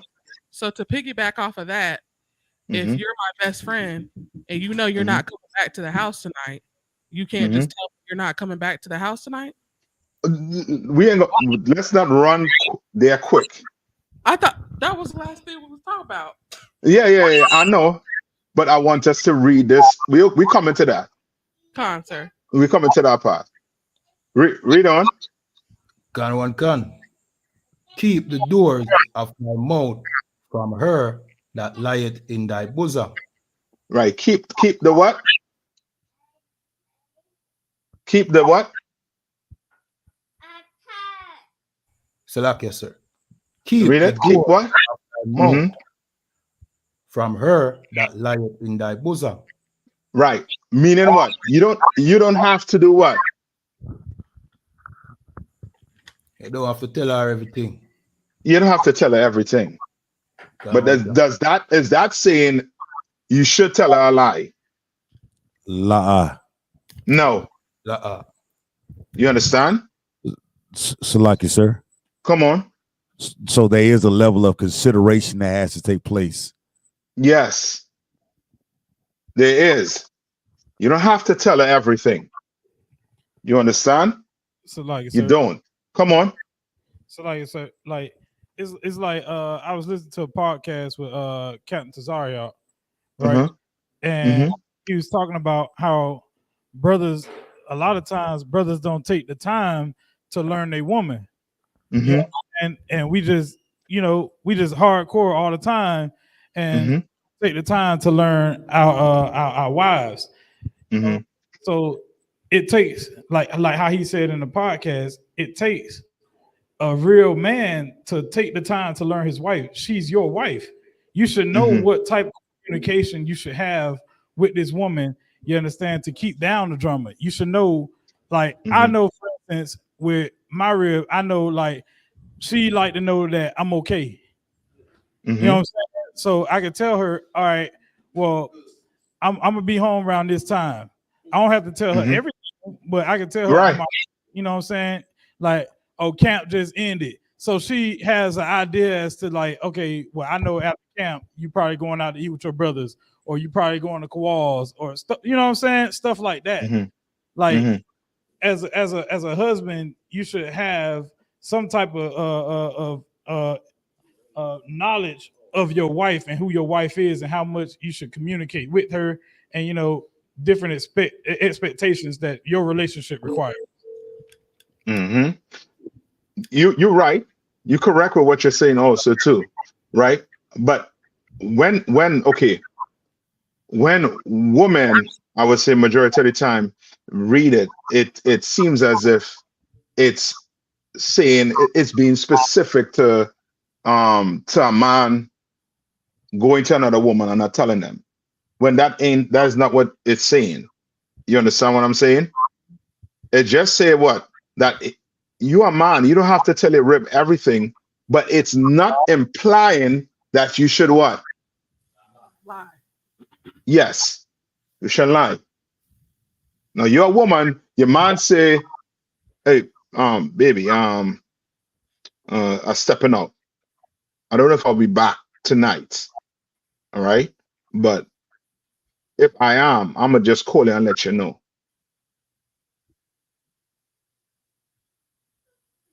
What you want to know? What's the next question? I'm gonna come with you. Where you gonna be? Where you gonna be? That's the next question coming out your mouth. Where you going? Yeah, where you going? What does that sound like? Mommy. It sounds like Medea. Mom. Medea. All right. Now, you have issues with your marriage. You should get marriage counsel. Come. All right. If you have issues with your marriage, you should get marriage counsel. You understand? Do not. Okay. We in class right now, so there are certain things. If you say it, you might have to be specific. I'm just giving you a broad. It's broad. Come on. So, like you said, so if he said what you just said, and the sister says, "Khan, I don't want Khan," and that be that, isn't that gaining favor from your husband? If you just say, "Khan, I don't want Khan," and keep it moving. When I say gaining favor, what you mean? Like if he's going to take the time out to communicate with me that he may come home, and if he does, he'll let me know. And I just say, "Khan, I don't want Khan." My next question is not, well, then where you going? Who you going with? Isn't that gaining favor from your husband so that the next time you want to know, he'll probably be even more communicative? Yes, that's exactly what I'm trying to get you to understand. Putting into that specific scenario, right? Now, there's a whole lot other, like a relationship ain't just around that central. A relationship have a ton of things that comes with it. You understand? You know what I mean? So sometime you might have to, you might have to go, help a brother out, right? You already got the counsel to go and do it. You understand what I'm saying? You don't need to go mention that to your rib. What are you doing that for? You understand? You don't have to tell her everything. You understand? You understand what I'm saying, right? Caught out of one car. Right? Yeah, and of course, you do not have to lie. Right? You all remember the story about Abraham and Sarah? Remember this story with Abraham? Tell me how it go. Where they was going to have a child, but Sarah was barren. Sarah could not. No. On topic. Oh, so like with the when I just said that you do not have to lie. Oh, so like it with the Egyptians. Yes. When Abraham said that Sarah was his what? Sister. Come on. You understand? You do not have to lie. And likewise, sis, there's no need in lying. You don't have to lie. You understand? But somehow it always falls back on the man. You understand? But when it goes both ways, you understand? All right? This is going to help out a whole lot. Now, the other stuff that's going on in that marriage, you're always arguing about, you know what I mean, the toilet seats and the kitchen not clean. There's some underliers there. You may want to have marriage counsel about. Get marriage counsel about. You understand? You good with that? Sir. Right. Give me, I think it's in Matthew. I think it's Matthew. Give me where it says, take the mote out your eye first. Come.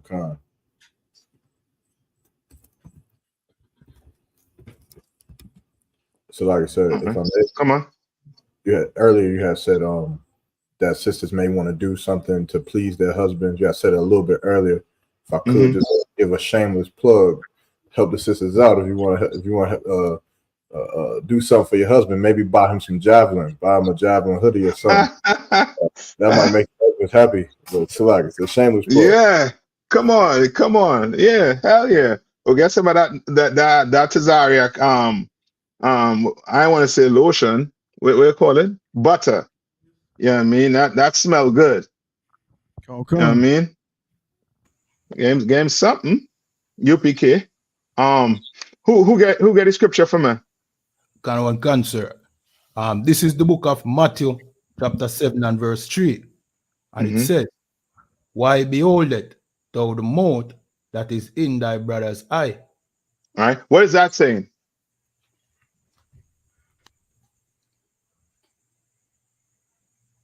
Salakia, sir, that is talking about you pointing out, you know what I mean, the problem or faults in your brother. Yeah, your brother or your sister. You pointing it out.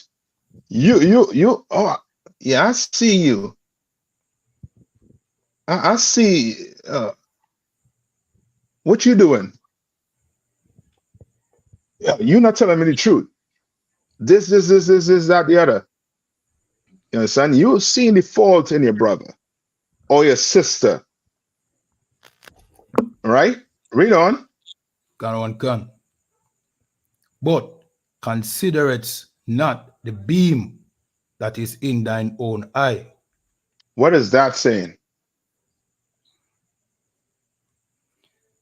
That's saying you don't consider your faults, which will probably worse than your brother's. Yes. You considering what he is doing wrong, what she is doing wrong, but you're not considering yourself. Right. What am I doing to cause this person to do this? What am I doing? Am I being a B to my husband?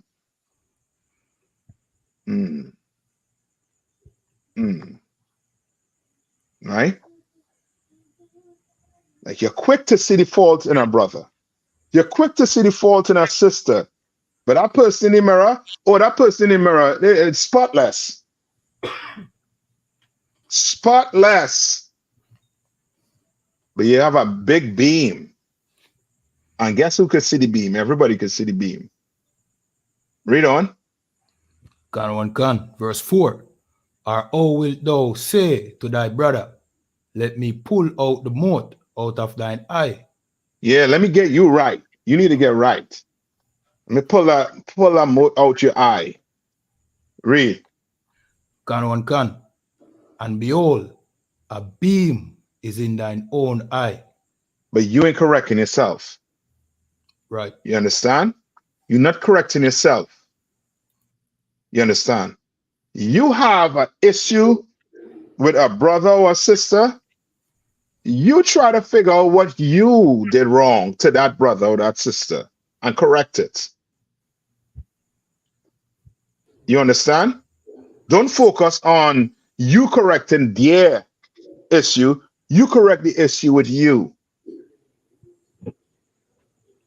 Right? Read on. Come on. It's like even Michael Jackson had the song called "Man in the Mirror." Yeah, you focus on that. You correct that. What's in you? Correct it first. Read. Can one can, verse 5. Thou hypocrite. Thou what? Thou hypocrite. Yeah, you're a hypocrite. You can see it. You can see the wrong in everybody's eyes, but you can't see what you're doing wrong. You understand? And these are brothers and sisters who go to counsel and clearly they're wrong, but they can't see it. They could see what the other person doing wrong, and they could pinpoint that. Right? Read. Can one can. First, cast out the beam out of thine own eye. You got to cast the beam out of your own eye. You got to get yourself right first. You got to get yourself right first.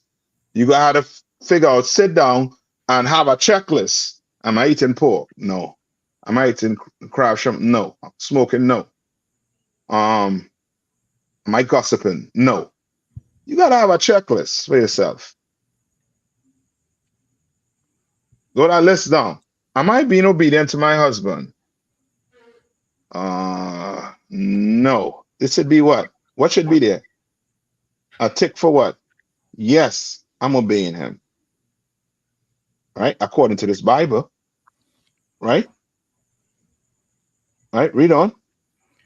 Can one can. And then shalt thou see clearly to cast out the mote out of thy brother's eye. Yes, and this goes for brothers too. Because sometimes these sisters, boy, they be right. Salakia. Sometimes these sisters be hitting the nail on the head. You understand? Come. They be hitting the nail on the head. It goes both ways. You understand? This scripture is for brothers and sisters. Read on.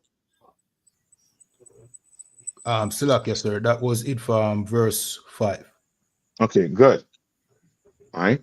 Focus on what you're doing wrong. Focus on that. You understand? Correct yourself. You need help correcting yourself? You give your camp leader a call. Talk to your husband. You understand? You're a brother. You unsure about something. Give your camp leader a call.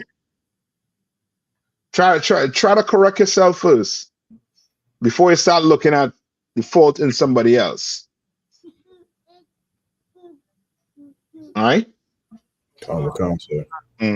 So, like I said, come on. Did you want the rest of the questions? Or? Yeah, come on. Let me see if I could deal with them. I know we are up on the time. Come. Well, there was a second part of my hierarchy question. I said, in addition, basically, what is her business and what is not her business? I'm assuming he's speaking about a brother's wife. Okay. When he said what is her business, okay, the question is too broad. Come. Because I could say, well, if you ask it like that, you are her business. Come. You understand? Because who knows? You might be the type of brother to go to strip club and stick your rod in, you know what I mean, Lord knows what, and then want to come back, bring that, you know what I mean, that petri dish home. Caught on one car. You understand? So you gotta be a little more specific. When you're broad like that, it's, you know what I mean, it's leaving room for, you know what I mean, for other things. So you're gonna have to be, you know what I mean, you may want to, you know what I mean, call if it's, you know what I mean, he has something specific, just, you know what I mean, call and talk to me. All right. So, like, sir, the next question says, this is from Sister Shantaray Mystique. Says, Salaki, if I may, how far does the authority of a woman go? Does it only cover children? Also, does that power of authority differ in single women and married women?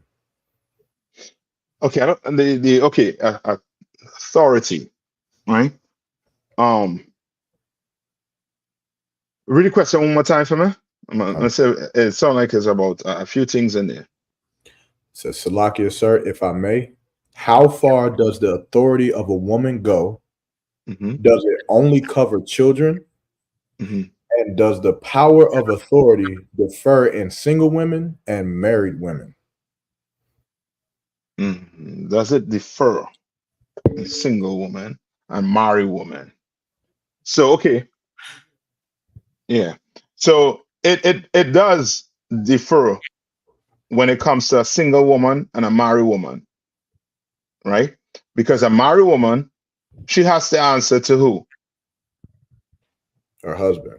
Her husband. She will have to do what her husband desire. Now, she doesn't have any authority in that house except the authority to, you know what I mean, the husband, you know what I mean, give her to cook a meal, the kitchen, dishes, clothes, kids. You understand? When it comes to a single woman, she answers to who? Her father, sir. Her father. If her father is if her physical father is not in here So with her. Come on. A camp leader. Yes, a camp leader, or just to make it broad, the school. No, her desire should be what the school wants. So like I said, if I could. How do I come on? Come on. So with that, like to the sister's question, you know, when that single sister, yeah, she answers to the school, so she gonna get, you know, calls from the camp leader. Hey, sis, we need this done. Sister, can you do this? Like I said, but when she go home, you know, she don't got a man that said, hey, look, I need the dishes washed by this time. You know what I'm saying? I need you to, you know, have these Baba Kushai, have these clothes folded by this time. She can go fold them whenever she chooses. You know what I'm saying? So her back to what you said, her authority in her house is a little different because there's nobody governing her in her house per se. So yes, she, you know what I mean. But if she needs counseling, she picks the phone up and call her camp leader to get that counseling that she needs. You understand? Outside of this, that's a single sister. All right, come on. Hold on. Just to go off of the sister's question, is there a difference also with a woman who is courting a man? Yes, the courting. Okay.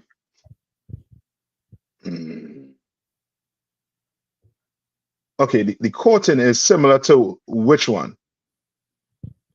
To the woman. So if she's courting a man, her authority is still to her camp leader or to the man she's courting. Okay, okay. What does it mean to be courting? What is she doing? She's shedding. I guess the first step is she's shedding herself of the world. I guess. No, courting. What is courting? Dating. Yeah. So she just courting his brother, right? Huh. Yeah. So that means now, does she answer to somebody that she's courting? That's what you're asking. Is that her authority? Sir.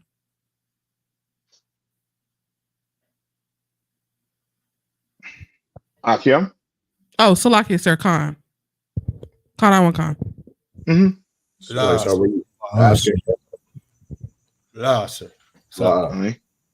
No. Oh, all right. She's just like she's a sister in the school because why? Because it could just go. The courting could be what, for 1 day, 2 days, 2 days. Who knows? You understand? Courting is just meaning you have the license to do what? To get to know her, sir. Meaning to do what? To talk to her. To talk to her. You are licensed to talk to her. You want to go somewhere with this sister, you have to be given what? Permission. By who? The camp. So who is in authority? Captain I.S.U.P.K. Camp leader or the school is still in. You understand? Just to make it broad. All right. So like I said, come on. If I could, the question, if I may, it's on topic but kind of off. But because I know like a lot of these problems, you know, I know the solution would be, and I would teach brothers, you know, go to counsel, call for counsel. But what would you say to a brother who is aspiring in the truth, trying to, he wants to get rank, he wants authority, and he's conscious enough to think, man, if I keep calling Captain I.S.U.P.K, he gonna think something wrong with me. So when I'm having an issue with my rib, unless it's like completely dire, like unless she done tried to stab me with a knife, I am not about to keep calling for counsel. I'm just going to try to deal with it as best as I can. Like, what would you say to a brother who his thought process is like that? Like, I don't want to keep calling for counsel because it's going to stain my reputation. You know, what would you tell a brother like that? So like, I'll first ask him to show me that in the Bible. Show me where going to counsel stains your reputation in the Bible. But guess what? I can see where, you know what I mean, a knife to your back could stain your reputation. You understand? Or you with your clothes, you know what I mean, on the sidewalk might stain your reputation depending on the situation. Okay. You understand? Like, there's nothing wrong with getting counsel, right? It's no different than this. Okay, what did Christ say? Go to where Christ say, when the disciples asked him, how much time I should rebuke my brother?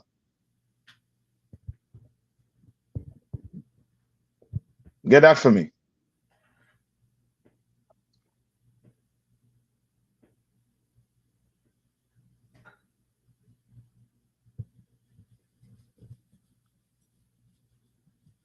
So like, so I believe it's Matthew 18 and 21 or 22.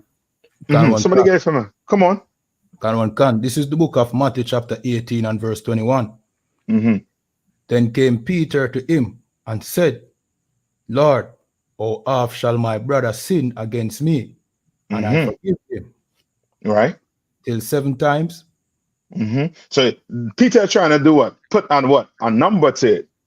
Right? I mean, a small number to it. 7 times? A few times? What did Christ say? Verse 22. Yahweh said unto him, I say not unto thee until 7 times, but until 70 times 7. Yeah. You better come and get your counsel. Ain't nothing wrong with that act. You understand? Because it's going to help you out in the long run. Go to 1 Timothy 3 and 1.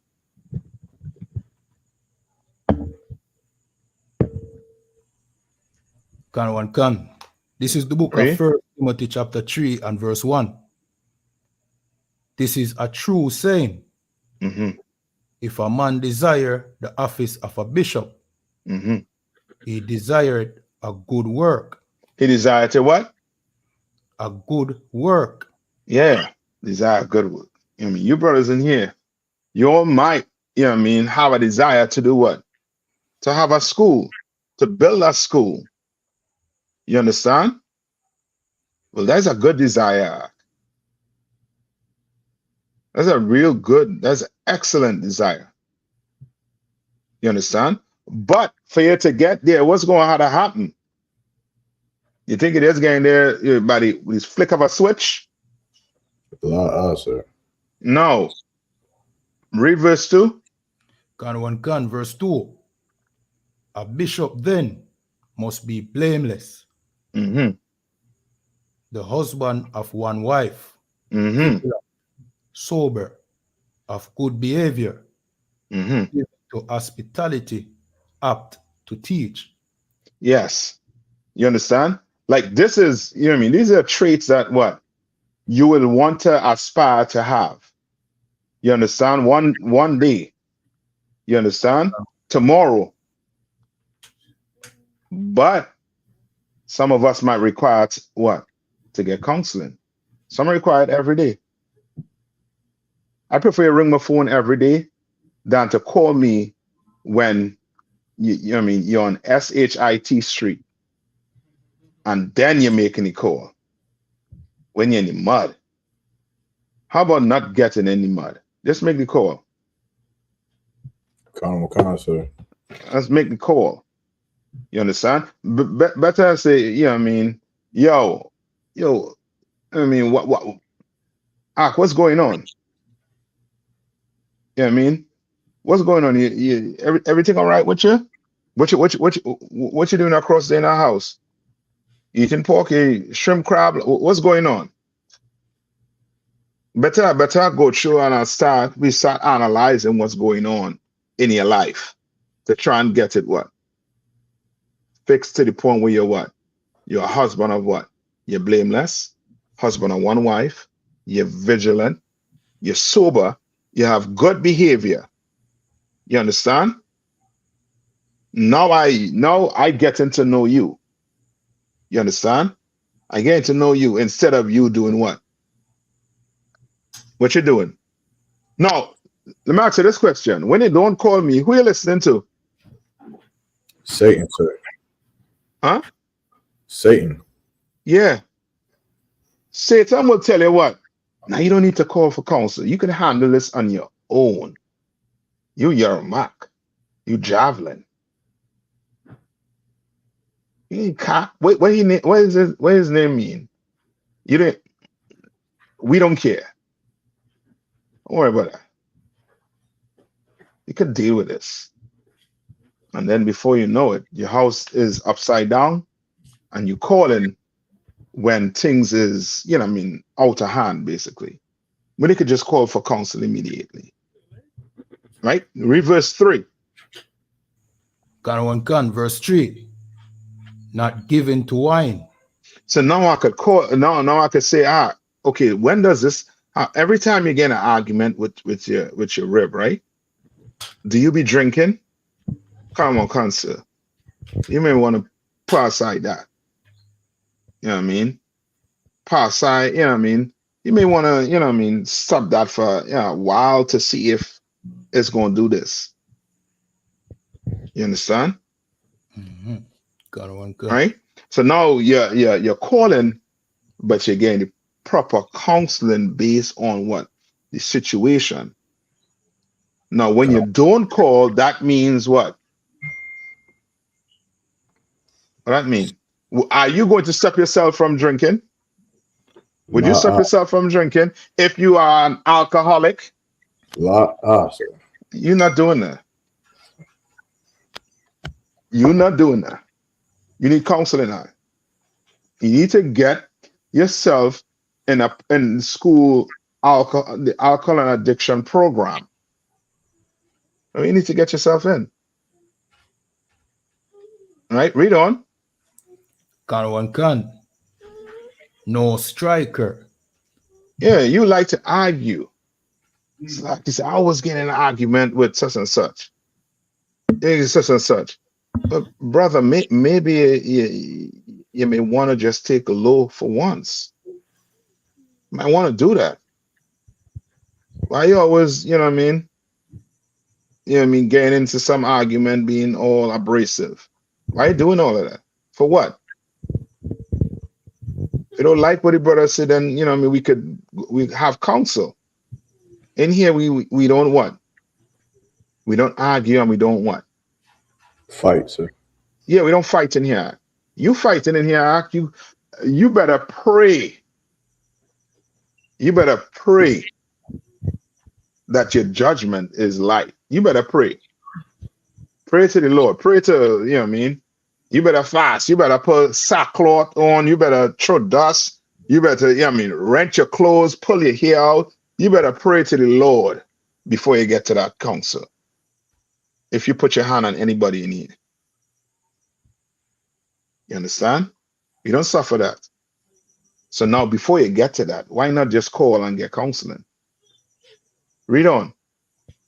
Gun, not greedy of filthy lucre. You understand? Not, everything is what? Money, money, money, money. Brother, don't worry about that. We are camp on Saturdays. You can make it a camp. But it's like it says, such.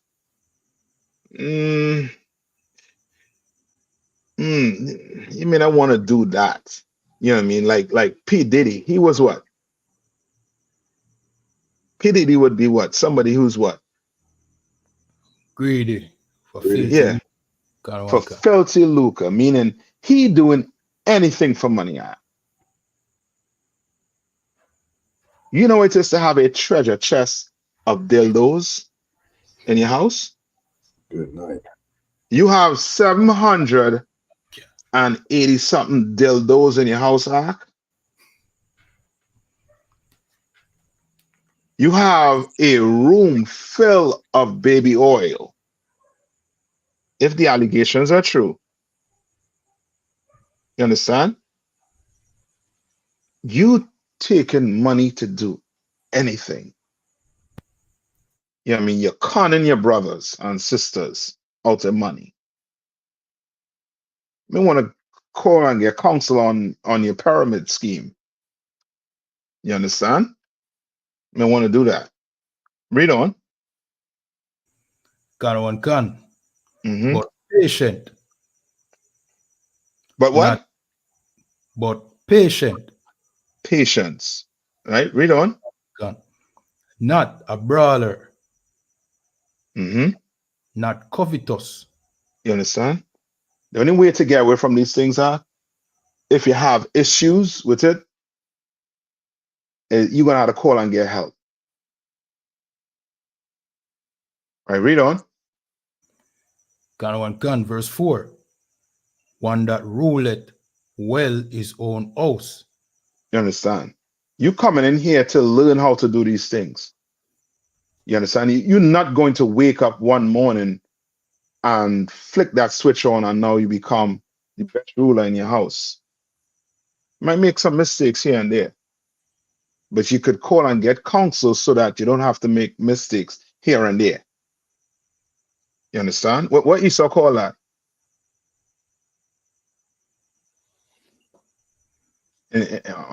Pertaining to slavery. What he calls that? Learning on the job. You understand?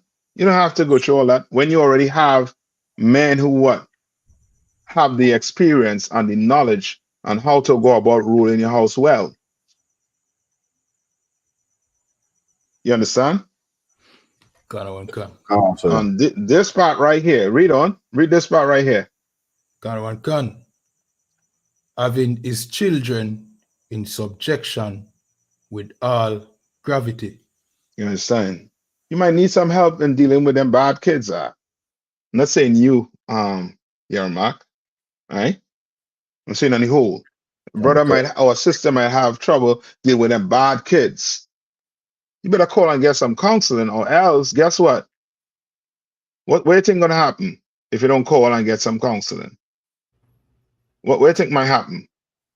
Like I said, you're gonna lose them kids.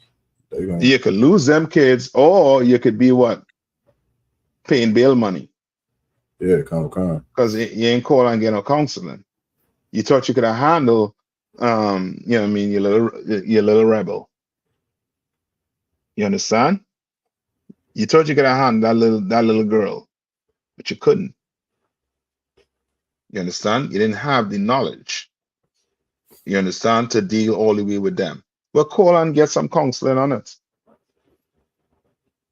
Call. Understand? All right. There's so many things. You know what I mean? We saw what's the word I'm looking for, boy? We saw I don't want to use the word, you know what I mean, lucky or blessed. I sound like a Christian. But you know what I mean, the Lord doesn't show us mercy enough to bring us any truth. You understand? The Lord doesn't show mercy on us. It's only by the grace of the Lord we in here. Don't think you're better than them brothers out there. But what you have good counseling. You are righteous men to give you good counseling, and you should take it. Now, it's up to you. You can either call for the counsel or let Beelzebub talk to you. You understand? Let Beelzebub talk to you and see how far you're going to reach. And you all know who Beelzebub is, right? Counsel. Yeah. All right. Any more questions? Comic-Con, sir. School, sir. Officer Rock, I have a question. In your opinion, what would be successful sisterhood in the North Carolina zone? Meaning practically, meaning, let's say a sister's in the school, doesn't have a husband. What would you deem as success as far as just sisterhood? Because brothers have camp, we have class, we have things that galvanize us where we can actualize brotherhood on a day-to-day. We have objectives, we have offices and things like that. And then you have sisters who have husbands and they're told, you know, take care of your husband. But let's say sisters don't have a husband. Let's say sisters do have husbands, but yet want to represent the school, want to be a part of the upliftment of the school and of this truth. In your view, what would you say is a successful act of sisterhood practically? Like what can be done tomorrow? What can be done this week, next week, so forth? Give me where your treasure is, there shall your heart be. That's being broad with it for now, right? I know we up on the time. All right. So like I said, I think it's Matthew 6:21, if I'm not mistaken. All right. Do I have any more questions in the chat? I don't know if I have any more. Sir. Nothing else in the chat. Okay. Gun. Come on. This is the book of Matthew chapter 6 and verse 21. For where your treasure is. Who is it in red? Salakia, my app don't show the color, sir. Salakia. All right. I would say coming out to Christ's own mouth here right now. God. Yeah, son, I believe that it's in red. All right. Read it one more time. God. This is the book of Matthew chapter 6 and verse 21. For where your treasure is. So where your what? For where your treasure is. There will your heart be also. You understand? I'm saying this broad. If you're a sister in this school, where would your treasure be? Your treasure should be where? In this school. Your mind should be where? In this school. You understand? You can't say your mind is in this school and you're not doing anything whatsoever. Nothing. You're not paying your tithes. And this goes for brothers also too. You're not paying your tithes. You understand? You're not trying to see how you could help your school or whatever school zone you're in. You understand? You're not checking. Hey, Slack here, brothers, what you all need for your school? You need any toilet paper, any paper towels, any this, any that? I'm just, you know what I mean, I'm being simple with it. Salakia, sir. Come on. Salakia, is this saying where it says like for where your treasure is, basically where you put your energy is what you care about? Is okay. What's a treasure? What's a treasure?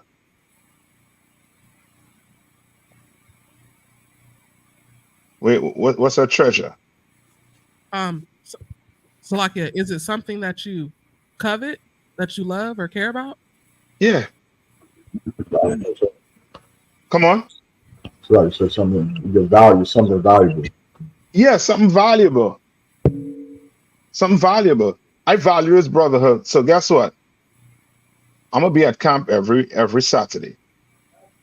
I'll be in class every day.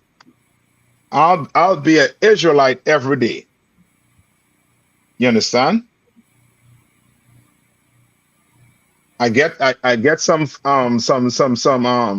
my tax return. I'm going to try and do what? Buy something that the school needs. I'm going to send my tithes in, and then I'm going to see what the school needs. You understand? Your mindset is going to be on how do I make this school better? Well, is a president that says that. Don't ask what my country can do for me. Ask what I can do for what? My country. Who said that?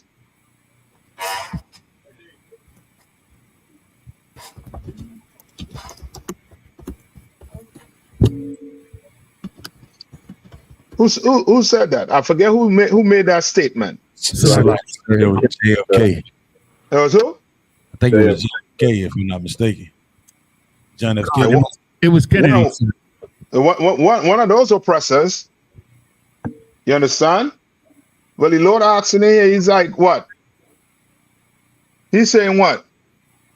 Don't ask what the school could do for you. What are you going to do for the school? What are you going to do for the school? Come.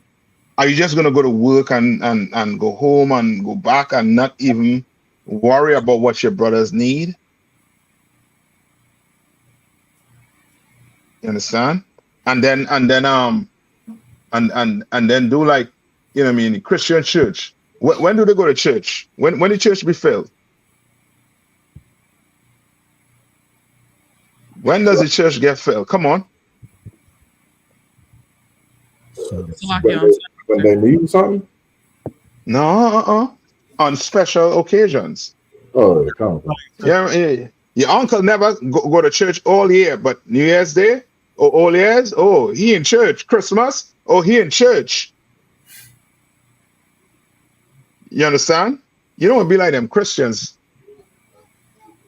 You understand? You only come around for high holy days. That's the only time I've seen you.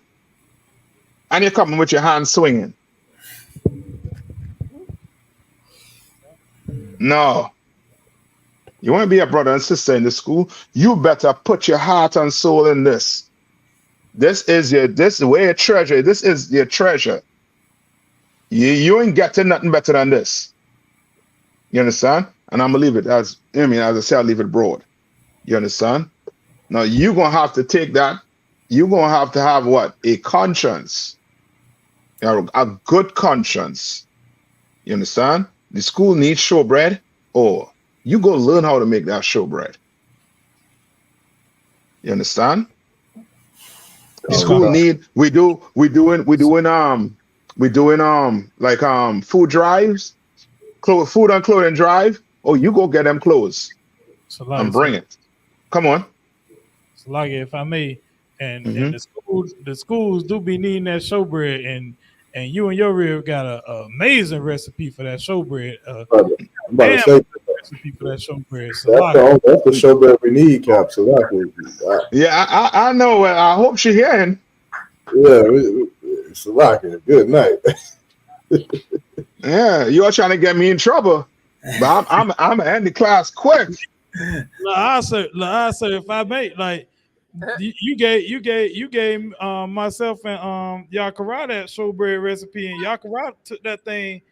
You can ask the brother. She know how to make the cinnamon swirl bread with it, the lemon zest, everything. She do everything with that showbread. So like that's what I'm talking about.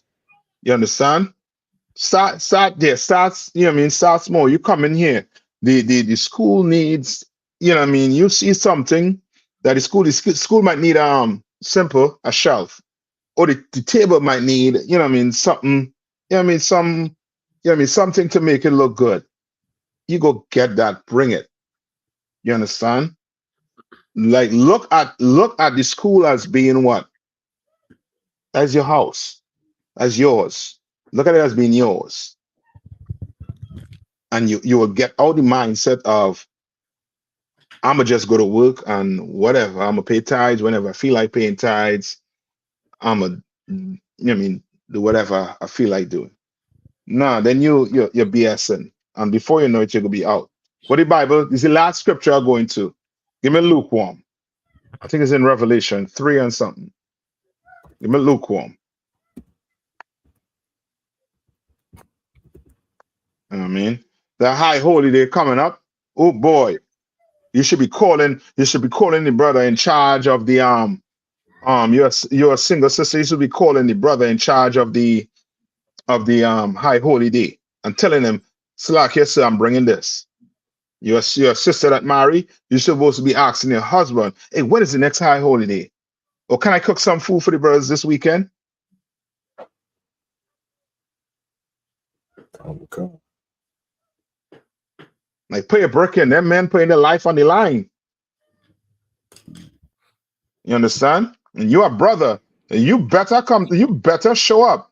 You better come to camp. You better look, you know what I mean, for things. For example, you better look for where's those things they call it, them community what they call them thing, boy?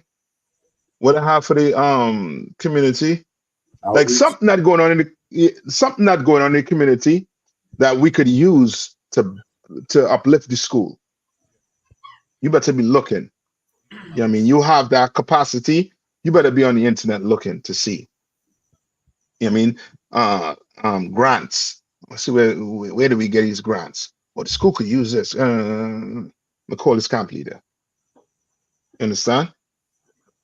Give me it. Kind of one concept. Okay, hear me? Come on.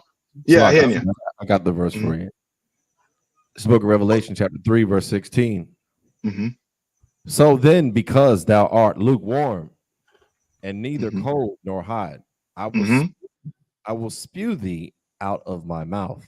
Right? That's somebody who treasures the treasures is not where in the school. The treasure is somewhere else. So guess what? If your treasure not in here, guess what? You going out there to get your treasure. You're going in the world. The world has your treasure. You understand? The world have what you desire. Not here. You understand? You can tell me you love this school, you love this school. Then my question is, what are you doing? What are you doing? And if you have to fumble around and say, well, well, in 2002, no, something wrong. 2000 what? We in 2024, sis. We in 2024, brother. What you talking about? No. Get mine right. You understand? All right. I know we up on the time. Salakia Akiam. Now went way over the time. That's Iraq fault. All right. Come on. But definitely, you know what I mean, I'm gonna try to, you know what I mean, just remind me next week again. And I'm gonna go into a little more if needs be. You understand? To get brothers and sisters right mentally. Because brother, you know what I mean, what we building here, you know what I mean, we are basically you building an ark. You're literally building an ark. Because with all this truth, black people, we done. We done. We, you know what I mean, we finished. You understand? If we all wasn't here, we'd have been looking at P. Diddy, you know what I mean, a man like P. Diddy and trying to aspire to be like them. We'd have give up integrity. We'd have give up morality. We'd have give it all up to try to get them treasures out there. P. Diddy try to get the treasures, and guess where he end up? In a box. You understand? In a metal box. You understand? All right. With that, I'm gonna pass the class over to the Rashamath. The Rashamath. Iraq. Come on, 1 minute, right? Do you want to do it now or you want to do it after the announcement? Let's do it now, sir. Okay, go ahead. Come All right. So tonight we're gonna we're going to raise up a young sister in this school. All right. What's her name going to be, Iraq? Kamawada. What does it mean?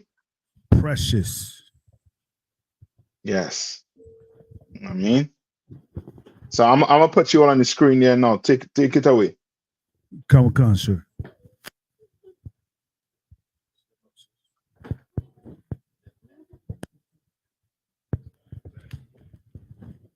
All right, everybody. Can that camera see us? Mm-hmm. All right, we good? All right. Yeah, you're good. Mm-hmm. This young sister escaped the IUIC and found the truth. Most High Christ, get our hand, man. Right here. Out the Christian church into the truth. That's good. That's well done. She saw the school doors open along with her mother and immediately dedicated her time to helping us with food drives. We was in Cornwallis. She was out there. Her and her mother and another sister, they were manning it down. She's mature beyond her years for sure. She's definitely an asset to the school and to her mother. And just observing her and you know, she had to exercise patience, but she was definitely on her mother by, when I've done my day, I've done my time. I want to be in the truth. I want to be in the truth. She was very adamant about wiping off the stench of that purple velvety IUIC cult that she was in. Now she found the home of the truth. And right now we're going to give her name. Your name will be Kamawada, which means precious. You understand? All right. So right here, we're going to stand right here before me, please, sis. Baba Kasha. All right. Yabaraki Yahweh. No, hold on. Salakia, did you put the oil on the sister's head? Not yet, sir. Do you want to do it now? You gotta put out oil now, yeah. Why aren't we gonna do it then? Let's get it down. Kamawada. Precious. Mm-hmm. All right, right here.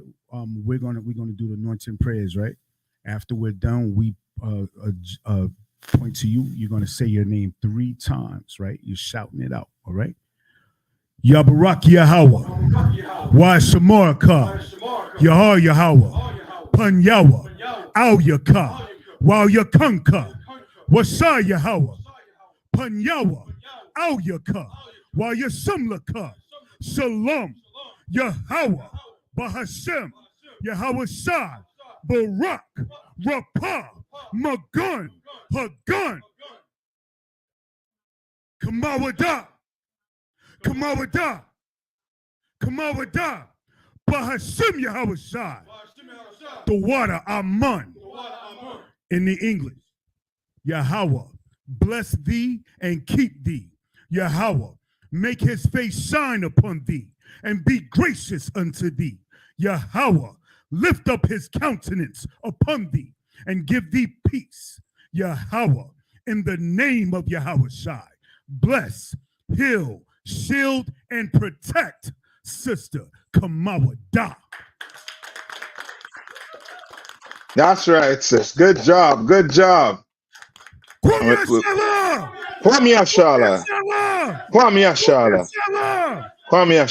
Good job. All right, now we'll pass the class over to priest and officer Darash to give the announcement. Men of Israel Majum.